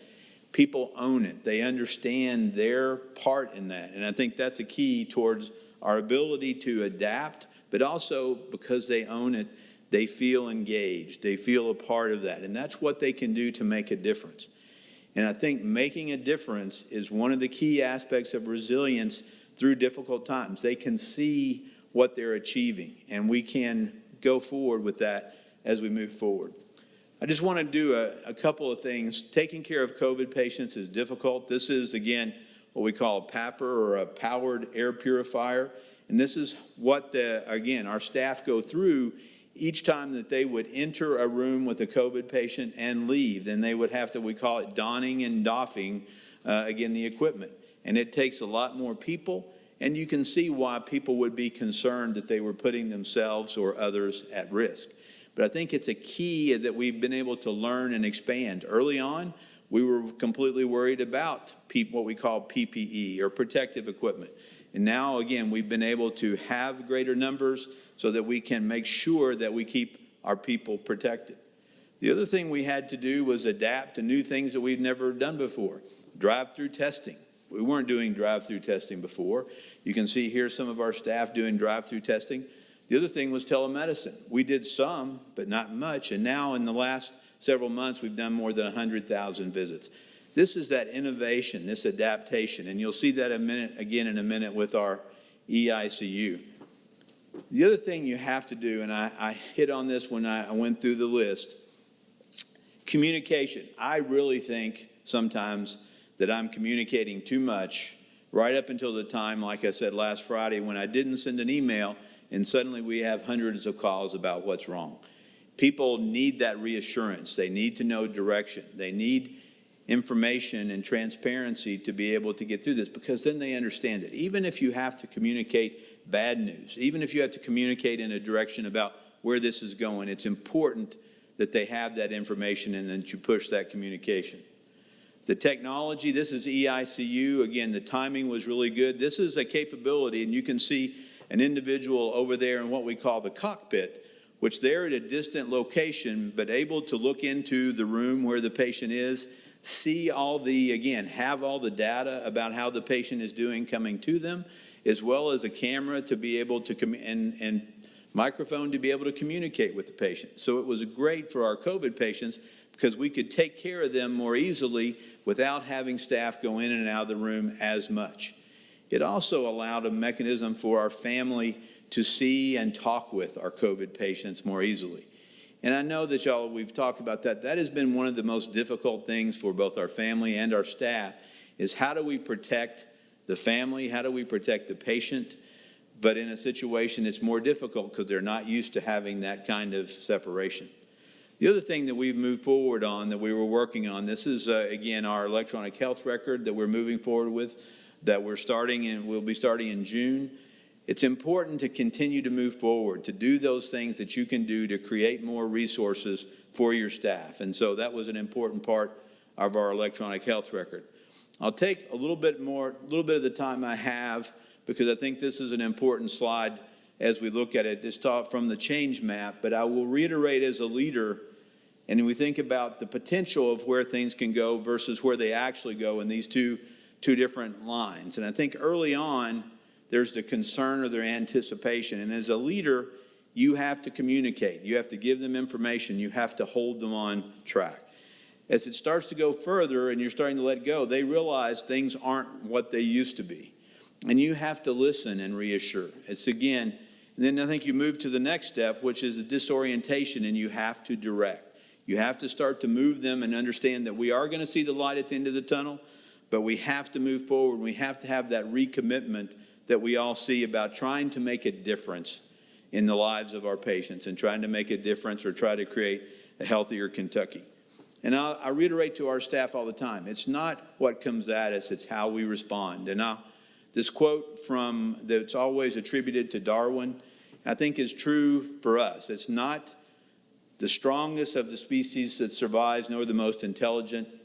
It is the one that is the most adaptable to change. And we've had to do that. And I think as we move forward, we have to see the ability and see the light at the end of the tunnel. This is our new strategic vision as we move forward. One community committed to creating a healthier Kentucky. And whether that's right now in COVID or whether that's long-term and trying to make a difference overall, that is who we want to be. And that is that thing that they can hold on to about who they are and what they're accomplishing every day. So thank you very much. And I don't know if we have time for questions or where we're going to go, but I appreciate you including us, and what is a great day.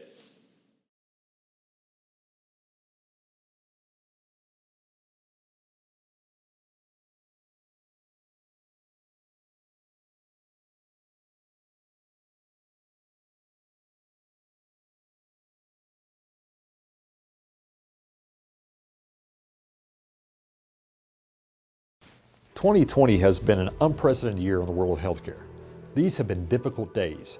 COVID-19 slowed us down, but it did not stop Pikeville Medical Center from seizing opportunity through some of the most challenging times any of us have ever lived through. During a global pandemic, PMC was able to begin construction on a $6.3 million project to construct and equip the region's only children's hospital and pediatric clinic. Thanks to AML Grant Selection Committee and the overwhelming support of Congressman Hal Rogers, Governor Andy Beshear, and ARC's Tim Thomas, our dream of developing a children's hospital is becoming a reality.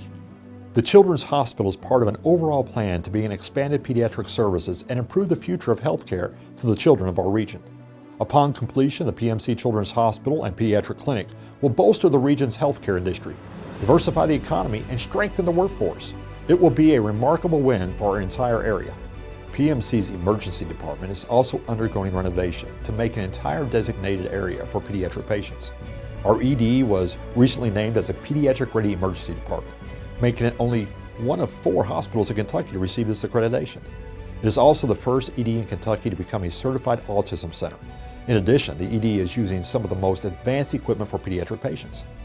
And for the tiniest of our patients, PMC was granted a certificate of need that elevated our NICU to a level 2 advanced unit. This allowed us to care for premature babies born as early as 28 weeks and to double the number of NICU beds, going from 8 to 16. PMC is the only medical center in the region with this capability. At a time when so many people are losing their jobs, Pikeville Medical Center has been blessed with the opportunity to create jobs. In July, we opened the doors to the region's first center dedicated solely to treating children who have been diagnosed with autism spectrum disorder. The new Appalachian Valley Autism Center focuses on early intervention to children throughout the region by offering applied behavior analysis therapy, which has become the gold standard of care. It can increase communication skills, improve attention, and decrease problem behaviors. Since opening, the AVA Center has already expanded out of the tremendous need for services. The plans are for the initial 3,300 square feet facility to grow into a standalone 4-story complex with over 28,000 square feet of space designated to our learners, as we call them. We currently provide classrooms for 45 children. With the help of the state, federal, and private funding agencies, our goal is to expand to between 80 and 100 children. We have hired 25 new positions for this center this year and expect to add another 75 over the next 18 months. When school systems in Pike County resumed in-person classes last month, PMC was there to offer additional support through telehealth services. This service was made available thanks largely to a $357,000 grant from USDA Rural Development and the leadership of State Director Hilda Legg. PMC is now providing service to all Pike County elementary and high schools and is looking to expand. Students and staff attending in-person classes and requiring medical attention can now be seen via telehealth by one of PMC's providers. Many students live as much as an hour away from a healthcare provider. Taking a child to see a doctor isn't always possible for parents when considering work, travel, and financial hardships. Now they can see a PMC medical provider without leaving school. Not only are we focused on the healthcare of our younger students, but also the education of those choosing to enter into the healthcare field. Nursing is one of the areas where there is a tremendous shortfall in the state and in our nation. During last year's SOAR Summit, I announced a new initiative led by PMC and Congressman Hal Rogers and supported by Governor Andy Beshear. The initiative is called Project HEART, Healthcare Employment Around Regional Training. In Kentucky, we continue to struggle to graduate the number of registered nurses needed to care for our aging population. Predictions are that the U.S. will require 400,000 new nursing assistant positions and an additional 1 million registered nurses by 2030. PMC employs nearly 900 nurses and more than 200 nursing assistants. Last year, we needed to fill almost 150 new nursing positions and over 60 nursing assistants. In our immediate community, 2 years ago, our local institutions only graduated approximately 90 RNs each year. Through partnerships with the University of Pikeville, Big Sandy Community and Technical College, Congressman Hal Rogers, and Governor Andy Beshear, we are addressing this need. In the last 3 years, UPike has raised its graduating nursing classes from 30 to 90 students. With the help of a $500,000 federal grant from ARC, a partnership with Congressman Rogers and Governor Beshear and Big Sandy Community College's President Sherry Zilka, we are currently constructing a new nursing school in downtown Pikeville in a building owned by Pikeville Medical Center. PMC is providing 11,000 square feet of space to Big Sandy at only $1 per year, while an ARC grant is contributing an additional $500,000 in supplies and construction costs. This January, Big Sandy will host their first cohort of 35 nursing students.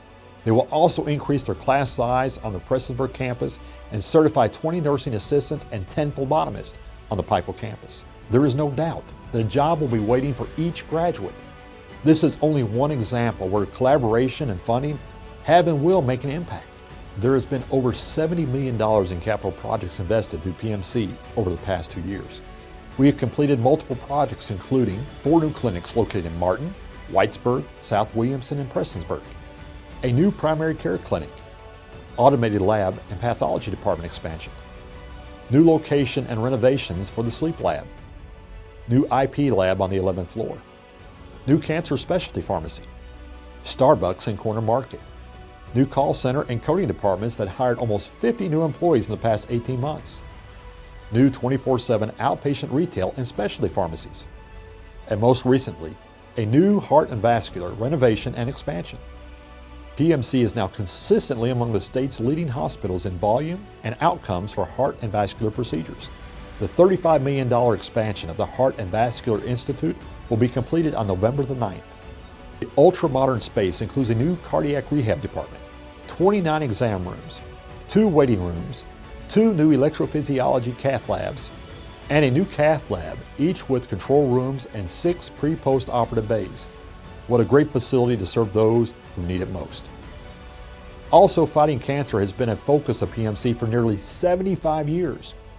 It has always been our mission to search for the latest advancements in treatment and technology. Recently, we have relocated our cancer center and added a $1.1 million specialized cancer pharmacy. We've invested in state-of-the-art 3D mammography, a process for baseline screening available in fewer than half the hospitals in the United States.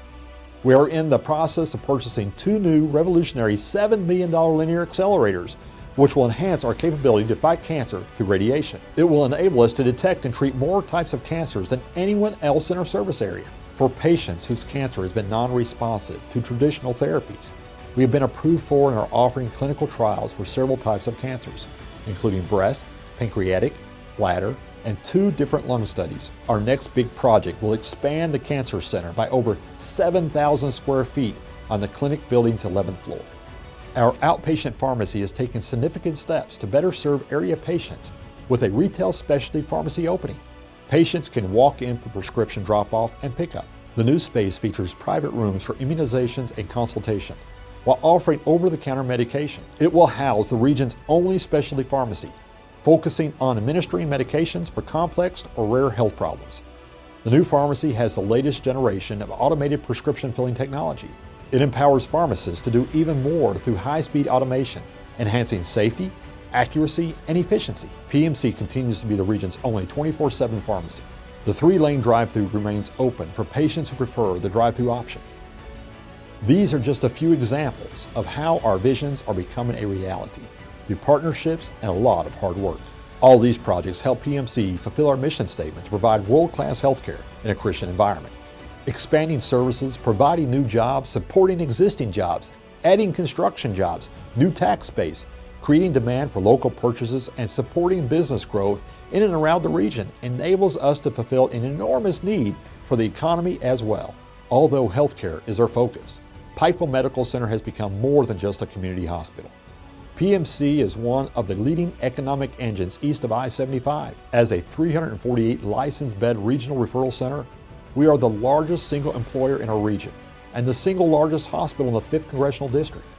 We have a patient base of approximately 450,000 people and currently employ over 3,000 professional healthcare workers. We have been aggressive with our growth plan over the past 3 years.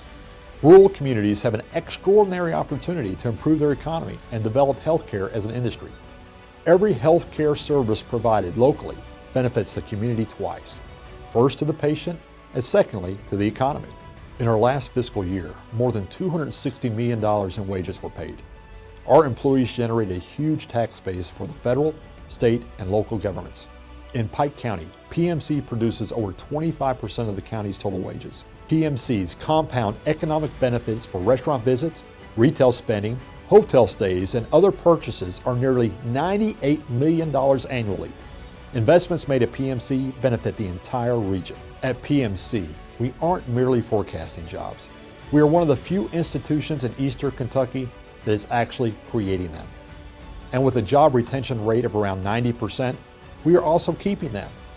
We currently have 200 job openings and expect to add an additional 350 new positions in the next 18 to 24 months. Pikeville Medical Center has one of the most robust, lucrative pay and benefits packages, which aids in attracting high-quality candidates. In August, Forbes magazine listed PMC as one of the 4 top employers in the state and the highest-ranking hospital in Kentucky. We cannot do this without many local, state, and federal partners that are here today. Together, we will create jobs, retain jobs, serve businesses, support communities, strengthen households, improve health, and save lives. Because together, we are effective. Together, we rise.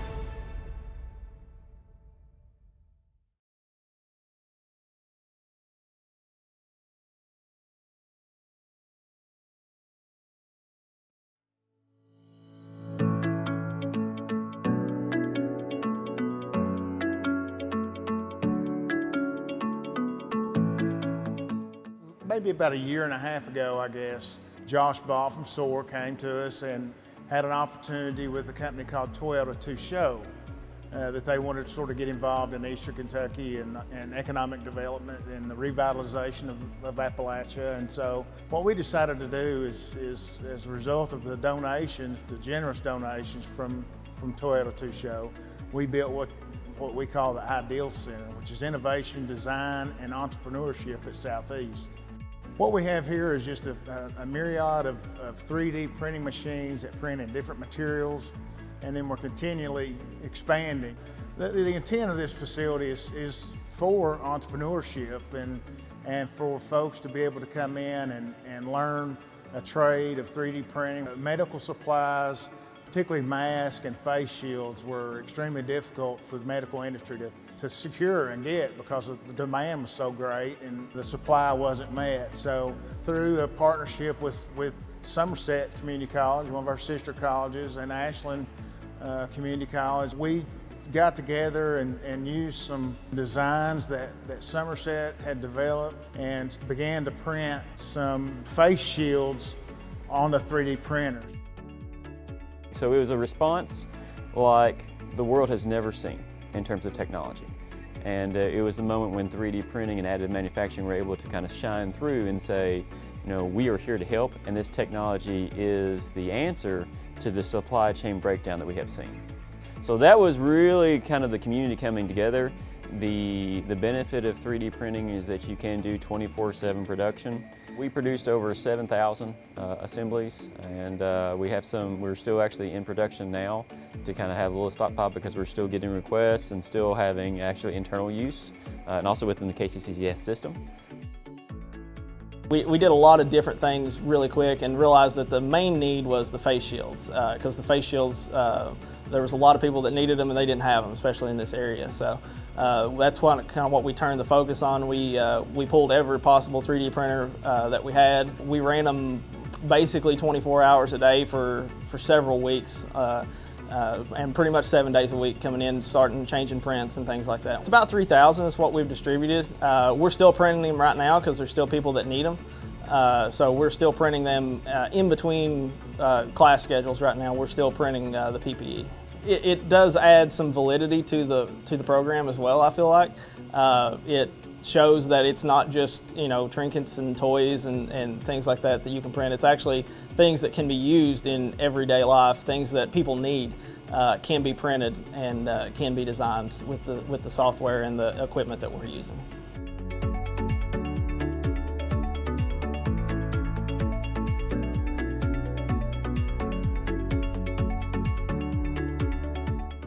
And so Appalachia is my home. I love the people, and the people rise to the occasion. When there's a crisis, everyone pulls together and works together for the common good, and that's what it's going to take for us to transition Appalachia.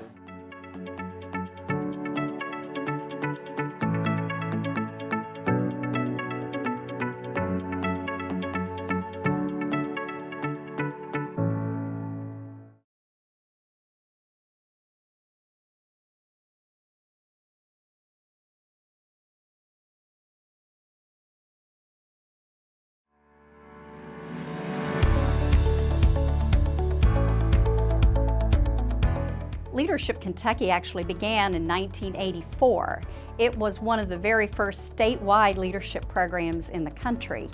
And for about 30 years, we had our core Leadership Kentucky program, of which I'm an alum.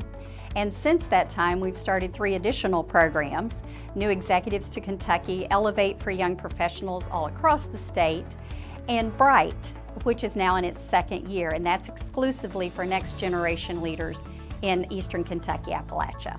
So at the end of 2017, Elmer Whitaker made a donation to Leadership Kentucky, and he said he wanted that to be used for programming that promoted information about Leadership Kentucky and helped folks in Eastern Kentucky to have more opportunities for leadership training. Shortly after that, we got a couple of other calls from folks interested in funding or helping develop a leadership program exclusively for Eastern Kentucky next generation leaders. That led ultimately to the application for an ARC grant, the matching funding from the Whitaker Foundation, and several private donors. As a native of Avalon in Perry County, very passionate about the Eastern Kentucky region, and saw a need for additional leadership training, especially in the ages of 21 to 40. This was a vision that I had many years ago, and it just came to the perfect timing in 2018. I was the chairman of Leadership Kentucky, and Janice Way, who is a Pikeville native, was the director and still is the director of Leadership Kentucky, and we shared a vision to have a leadership program that focused on Appalachia. You know, the name came about because as I would talk about this program, evidently I kept saying, you know, there's just so many bright people in our region that we need to tap into. And so one of our board members said, you keep using the word bright, why don't we call it Bright? They're collaborating already. Last year's class is working in collaboration from Ashland all the way down into Pikeville, Hazard, and over to Somerset, working on projects that are working in one area and sharing it with another region within East Kentucky. So year over year, we're exponentially growing the network, and so the collaboration will grow throughout our entire area. Nothing great has ever happened without great leadership. And East Kentuckians have honestly been overlooked at times in the past. I want to see that change. The people in this program want to see it change. And so these leaders that are coming out of this program are going to make a difference.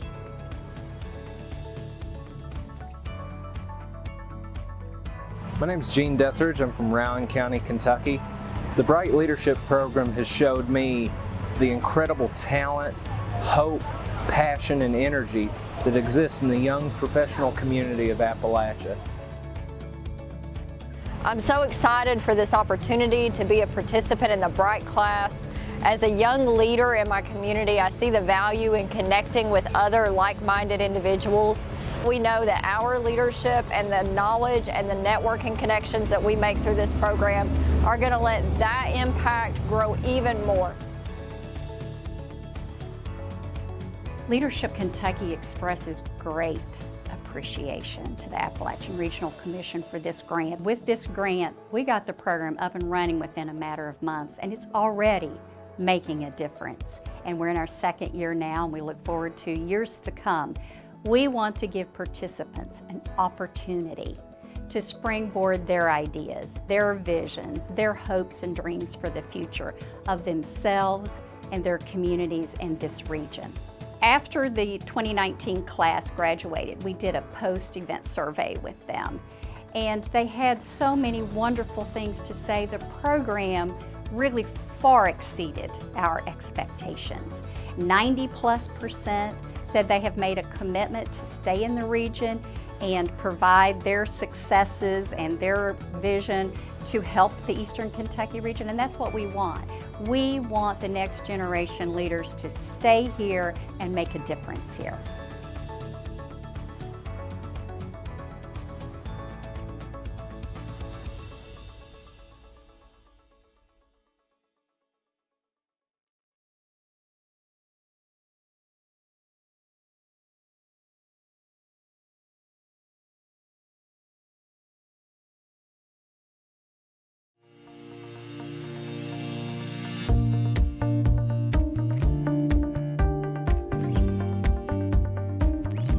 summer of 2020, SOAR launched SOAR Manchester, Clay County. This is a partnership of Volunteers of America, Mid-States, Advent Health Manchester, Stivers Law Office, and many community partners throughout this county that have been doing remarkable things throughout the years.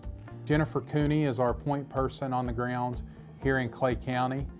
We look at this as being SOAR's blueprint and SOAR's work at a micro level, really digging into a community and having a point person on the ground that wakes up every day thinking about the work, the blueprint, the collective impact model of bringing organizations together, sharing communication, coming up with a common agenda, and working day in and day out to create the future in Clay County and Manchester that many of us envision. And we are so excited that in the middle of a pandemic, that these organizations came together and said, we're going to start this, we're going to do this, and we're going to see it through. Manchester is the city of hope, and we're building upon that theme.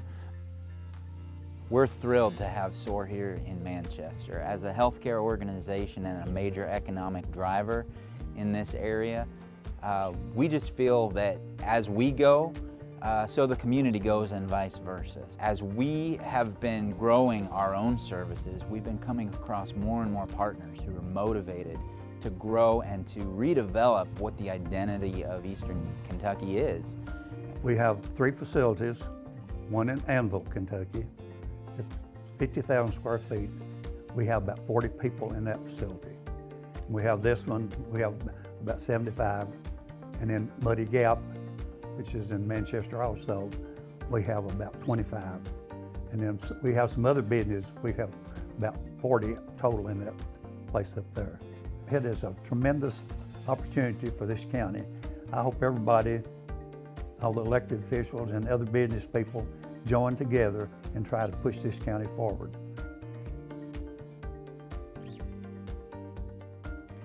I'm so excited about all of the people and the organizations that are doing creative and fantastic things here in Clay County and in Manchester.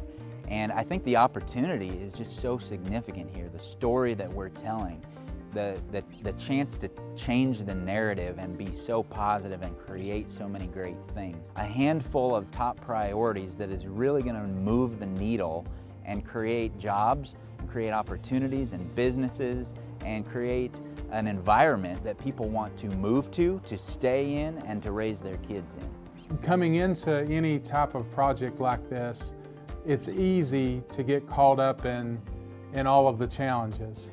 And what we've been able to do as SOAR throughout Appalachia, Kentucky, is go into communities and begin to talk about the opportunities and the assets that are in place and build upon those, because when we're able to focus on the opportunities, the challenges begin to take care of themselves. It's going to be successful because the partners are in place, the proof is all around us, and there is a collective vision throughout Appalachia, Kentucky, and it's in this community that if we can work together with a common agenda, we can accomplish anything.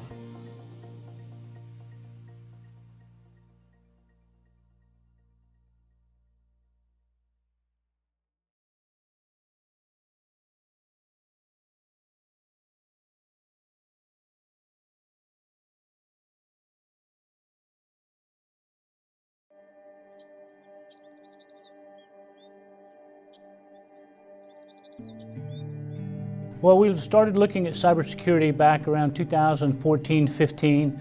We had a conversation with Secretary of Homeland Security. There was a project that by the year 2022 there were going to be a need of about 5.1 million jobs in the cybersecurity area, and they could only identify about 2.5 million. So that left almost 3 million jobs that will be available. So in 2017 we started our cybersecurity program with a master's in cybersecurity. EK-SEP is a program that we're in collaboration with to try to help develop a workforce. We can open up classes in 2 areas of networking and security for students who are juniors or seniors in high school. and they take them for free of charge. At the end of those courses, they can set for certification, and if they can pass those certifications, the starting jobs in that area are about $65,000 a year. Dr. Cockrum's mission for the university and for those of us in outreach is to reach out to people in our rural areas to better their lives, better their education, and there is hope in rural Appalachia. The SOAR initiative, for the high school students, I think it gives them a start on their career path. In Eastern Kentucky, you have large projects going up in agriculture, healthcare, business, banking, and all those industries are going to need folks with cybersecurity and networking experience. And so I feel like this not only gives businesses in Eastern Kentucky an opportunity, but it also gives students the opportunity to work for companies across the country and across the world as well. After we began discussion with EKSEP on the high school juniors and seniors project, with COVID hitting, there was a large increase in the number of dislocated workers because of COVID. And so once we met with them, we decided that the technology and information system security would be a good path for those dislocated workers who wanted to change their focus and develop a new career. And so by doing that, we offered the same classes, and the dislocated workers, if they choose, will be able to take the national certification exam at the end of the classes. It's already implemented. We're already doing a PhD in cybersecurity now. We actually worked with the Pentagon to try to get our program vetted. We're a national school of excellence in cyber defense. We've been going now for some time. We probably have a total of, in the master's and doctorate program, probably 6,500 students now. It's also, when you're working in cybersecurity or you're working in networking, those are jobs that sometimes can happen right here in Kentucky. We can keep our best and brightest right here in Kentucky, and they can work for some of the companies on the East Coast or West Coast or wherever, or across the world if they wish to.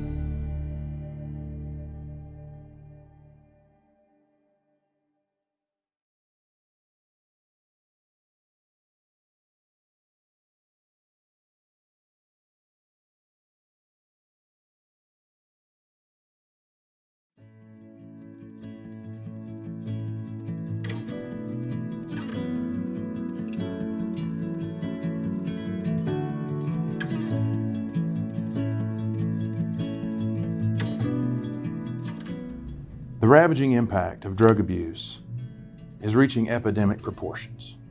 Lives shattered, opportunities lost. We're all way too familiar with that narrative here in Appalachia. You've been impacted. We've all been impacted, our families, friends. We felt the pain of those suffering.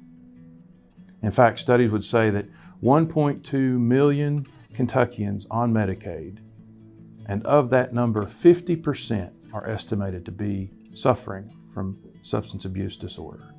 That's 600,000 Kentuckians struggling with addiction. The challenge is immense, but this is a battle worth waging because no one life is too far gone. No one life is beyond help. Every single life is worth saving, one life at a time. So today, let's focus on hope. Let's focus on solutions. Let's focus on removing barriers and making treatment accessible anywhere. Addiction recovery care started as a dream by our founder and CEO, Tim Robinson. After battling his own struggles with alcoholism, Tim developed a vision, a passion to rescue as many people from the bondage of addiction as possible, anywhere they were, one life at a time. From the humble beginnings of Tim just driving people to treatment in 2008, ARC has grown into a treatment network of over 30 facilities in 17 Kentucky counties. We treat over 1,200 people every single day. You know, it became clear as the COVID-19 pandemic set upon us, life was going to change, and how ARC went about treating addiction had to change too. Within a few short weeks, ARC found ourselves struggling to treat an epidemic in the middle of a pandemic. It caused lots of challenges, but it also drove innovation.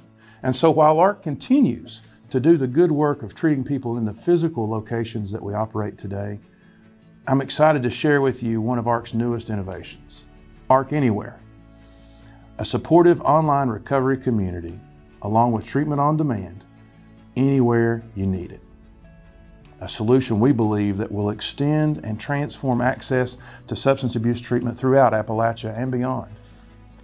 Far more than just a telehealth app, ARC Anywhere removes barriers and provides a safe, moderated platform of peers and community members working together to restore lives ravaged by addiction, reunite families, and find long-term recovery support along the way. ARC Anywhere also offers all aspects of our holistic treatment program, including clinical therapy and medication for opioid use disorder right to your connected device. In the early stages of the pandemic, we rolled out ARC Anywhere to our outpatient program, and in the first week or so, this expanded option of care was available, and 500 clients transferred their treatment from traditional outpatient to a blended model with ARC Anywhere. And folks continue to use it. In the last 30 days, we've seen 19,012 logins, 851 active users, 5,771 messages changed, all within just the last 30 days. ARC Anywhere also offers features such as the Gratitude Journal, where clients are encouraged to celebrate what they're grateful for every single day. Access to external resources such as AA and NA meetings, recovery coaching, recovery challenges that promote peer accountability and personal growth, and recovery milestones, where each day in sobriety is celebrated and anniversaries are recognized. And of course, telehealth, our full suite of services available. When I think about the value and importance of that connection to recovery support, I think about clients like the lady in London who is bedfast and unable to get out of her home to go to treatment. She struggles from complex medical issues, largely born out of her addiction, but through ARC Anywhere, she stayed committed, dedicated to her recovery, and she remains sober today. Or the client in Hazard who was new in recovery and was dealing with the challenges of unemployment during quarantine. As you could imagine, it was difficult, but she stayed strong. She stayed connected to ARC Anywhere, and she stayed sober. We're working hard to change the narrative surrounding addiction and recovery in Appalachia and beyond. And we're doing it one life at a time. Will you join us? Will you reach out to those who you know need help, and will you connect them with those who you know can? Will you follow up? Will you commit yourself to making a difference in that one life? Please visit the website below. It's easy, www.arcanywhere.com, and refer someone to treatment. Or more importantly, learn what it could be like for you to serve as a recovery connector in your community. Be a resource. Be someone that people can count on to help those in need find the help they deserve. By working together, we will redeem lives, we will restore families and communities, and we will transform Appalachia and beyond by taking our greatest challenge and turning it into our greatest opportunity, one life at a time. Thank you, and God bless.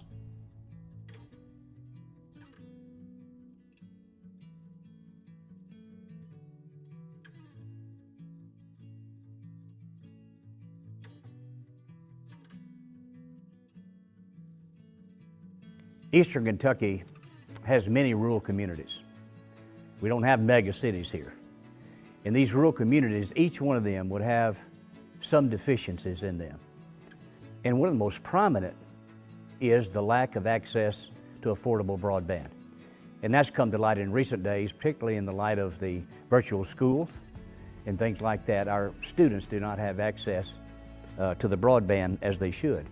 And our rural town of Lynch, Kentucky was no different. But we decided that we were going to do something about it so that they could have a quality of life that's going to be better for them. And so we did basically 4 things. By the way, your rural community can have access to broadband just by putting some things into action. No action, no broadband. But if you put it into action, then it can become reality for your small town as well as ours. So we basically did 4 things. The first thing we did, we had to collect information. We didn't know about broadband. So we got a committee of interested citizens in our town to discuss the issue of broadband and what we could do to have it. we studied what our city needed. We needed jobs. And the fact is that most factories would not come to rural communities in eastern Kentucky. So how can we provide jobs for our citizens? And the best way to do that is through this broadband initiative so that they can work from home and make a fairly decent living working from home. And then we had to find out other things like what are the internet options? There's fiber and there's wireless broadband. We had to find out the difference between regular broadband and symmetrical broadband. So there's a study that has to take place, and so we began to study what was going to be the best for us. And we determined that we needed symmetrical broadband, and symmetrical simply means you have the same up and down ratio. And so with that in mind, we did the study and we began to proceed.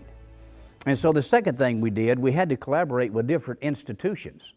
And just for an example, SOAR had many different conferences on the last mile of the dark fiber, and they had wireless internet connections, conferences, and we had tried to attend every one of those.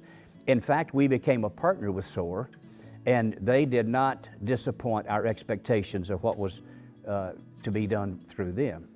And then we had to enlist a reputable firm that would bring us to this point of study. And so we enlisted in that Eastern Telephone and Technologies. Daryl Maynard is the CEO of that. And this group was so wonderful to work with. They took us from the feasibility study to the actual installation, and now they are working on the enlistment of people to sign up in that. And then also we received a grant from the Pine Mountain Industrial Development Authority, and Ed Harris is the CEO. They were so easy to work with. It was amazing how the Lord brought these different entities together so that our city could become a better place. And then, of course, we had to get the city of Lynch. They approved our broadband committee. They also approved every document that had to be signed, and so forth and so on. So our first section was to collect our information. The second was to collaborate with different institutions in order to make this come about. And the third was that we had to connect the infrastructure with this. Now there are some things that you've got to do. There are legal matters, and you need to have a legal team somewhere because you're going to have to discuss agreements and what it's going to take to bring this all about. And then you have installation timelines, you have payment timelines. You have all those things that fit into place, but your legal team will give you the best advice on how to do that. So we had to connect this infrastructure to make sure that all the dots were in place so that when the final installation came, we would be ready. And the payment of services is very important, and that comes through those grants. And then we had to come to the place of completing the process. That is, we had to sign up people to connect to this. And we're looking at a take rate of maybe 50 to 60%. And this is a 2-year project in our town.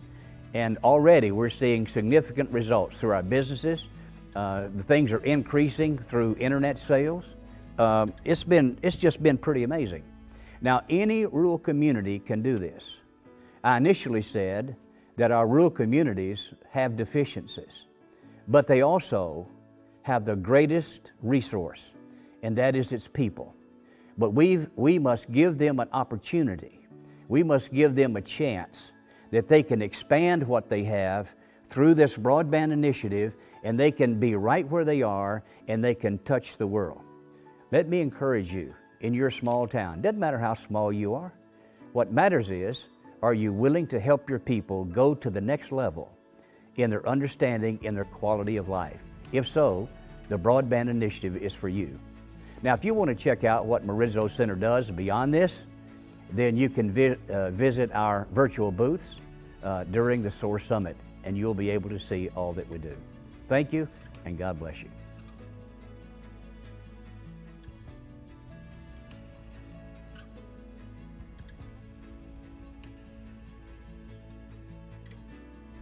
Hey, welcome to 2020. where a quarter of our businesses have temporarily shut down, and of those quarter, a half of them have permanently shut down. Now, that's like taking my 4 limbs, my 2 arms, my 2 legs, and saying, hey, arm, half of you is permanently gone. That's gonna hurt my body. That's gonna take me time to adapt. It's gonna take the change and patience that are necessary for something extraordinary like that for me to get back on my feet and get going again in a normal way. And that's how we should look at our economy. We've taken a huge hit in our economy. It's a difficult time. If you haven't known that, if you haven't felt that, then I encourage you to reach out to some more people and get to talking. However, this is not a time to capitalize on a pandemic. This is a time to look at these difficult times and say what opportunities exist. Where's the gaps in our innovation that we can look at and make better? What I want to talk today about is an opportunity, a gap in our innovation within the office space. Now, the office space is a traditional cubicle or a, shut my door, or we talk about this open door policy. Why do we have to have an open door policy? Because we have doors that separate us. And so we've went slowly to an open space concept for kind of newer businesses. You look at tech companies or these young startups and you see they're all in this one big room, and yeah, I guess our main business, the Holler, is one of those. However, why is that? I'm not really sure, but that's where we're at, right? Times are different.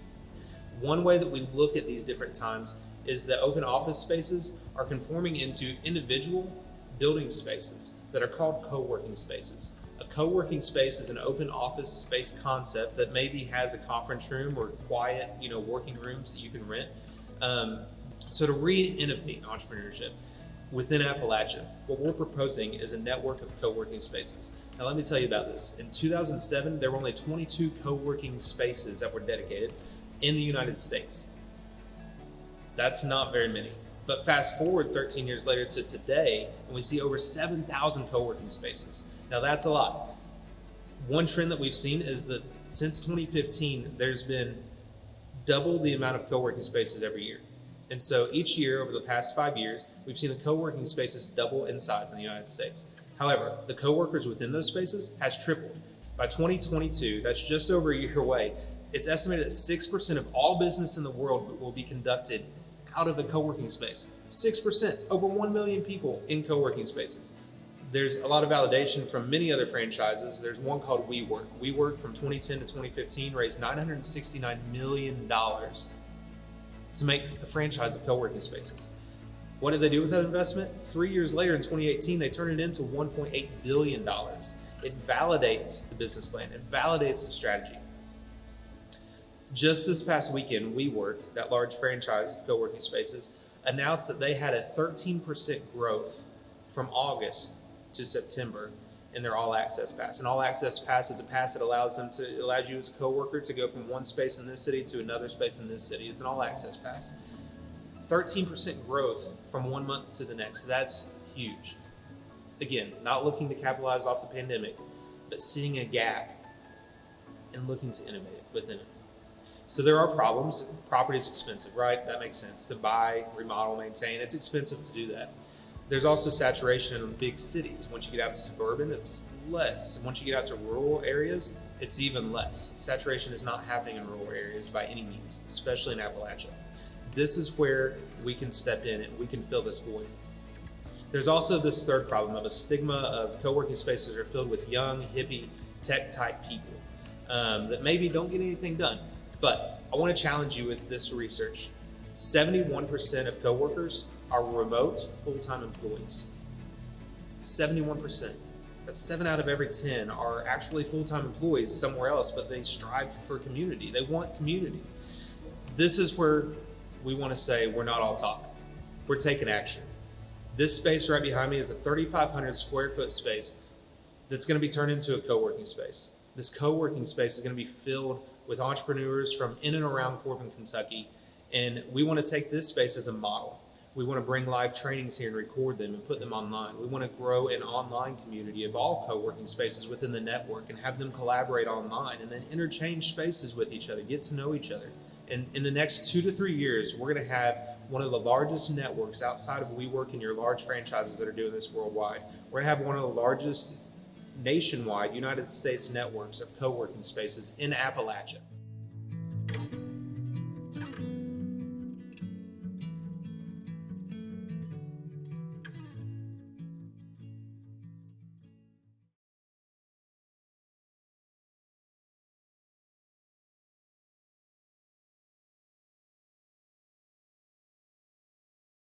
and resilience was critical in ensuring this summit took place, despite having to overcome a unique set of obstacles this year. Thank you. To Governor Beshear, Congressman Rogers, and to your wonderful staffs, it's illustrative of how high a priority the work SOAR is doing for you to be so closely involved with the summit. Thank you. To WYMT, TVS, and Thacker Grigsby Cable, thank you for your flexibility in ensuring proper coverage and connectivity of the summit to our audience today in Eastern Kentucky. We know it wasn't easy getting your crews and equipment in place, but you did it. We appreciate you. As I prepared for these remarks today, I was reminded of a quote from former Kentucky Governor Happy Chandler when he said, "I never met a Kentuckian who wasn't either thinking about going home or actually going home." Our greatest asset in Appalachia is our people. We're selfless, we're intelligent, we're tough, and we're proud of where we're from. Today is a powerful reminder that no matter the circumstances, no matter the challenges, no matter what the rest of the world tells us, we're building a better future in Appalachia, a future where we lead in job creation for the economy of the next generation, a future where our best and brightest stay, work, invest, and raise families, a future where the rest of the country looks to us as the model for success. And as we've seen today, it's taking all of us working together as one Eastern Kentucky team to execute. We've seen and heard from healthcare facilities across Appalachia and how the collaboration that's taking place is helping Eastern Kentucky to become a premier destination for top talent to fill needed jobs and to provide world-class care. We witnessed in Owsley County the paramount work they are doing to enable remote work in the area and to connect folks in our region with much-needed remote work and jobs. We've been to Hazard to see how Eastern Kentucky is leading and retraining and reskilling our labor force to accommodate a rapidly changing job environment. We remembered how fortunate and blessed we are to live in one of the most beautiful parts of the world after observing the tourism transformation happening in the Kentucky wildlands, the Gorge Underground, and the Red River zip lines. And finally, our efforts were validated further when we saw live firsthand App Harvest and the work they are doing in Moorhead that is solidifying Eastern Kentucky and Appalachia as the ag tech capital of the world. While we celebrate today, we also recognize there's much work left to do. We must see through the last mile deployment of broadband access in every single Appalachian community.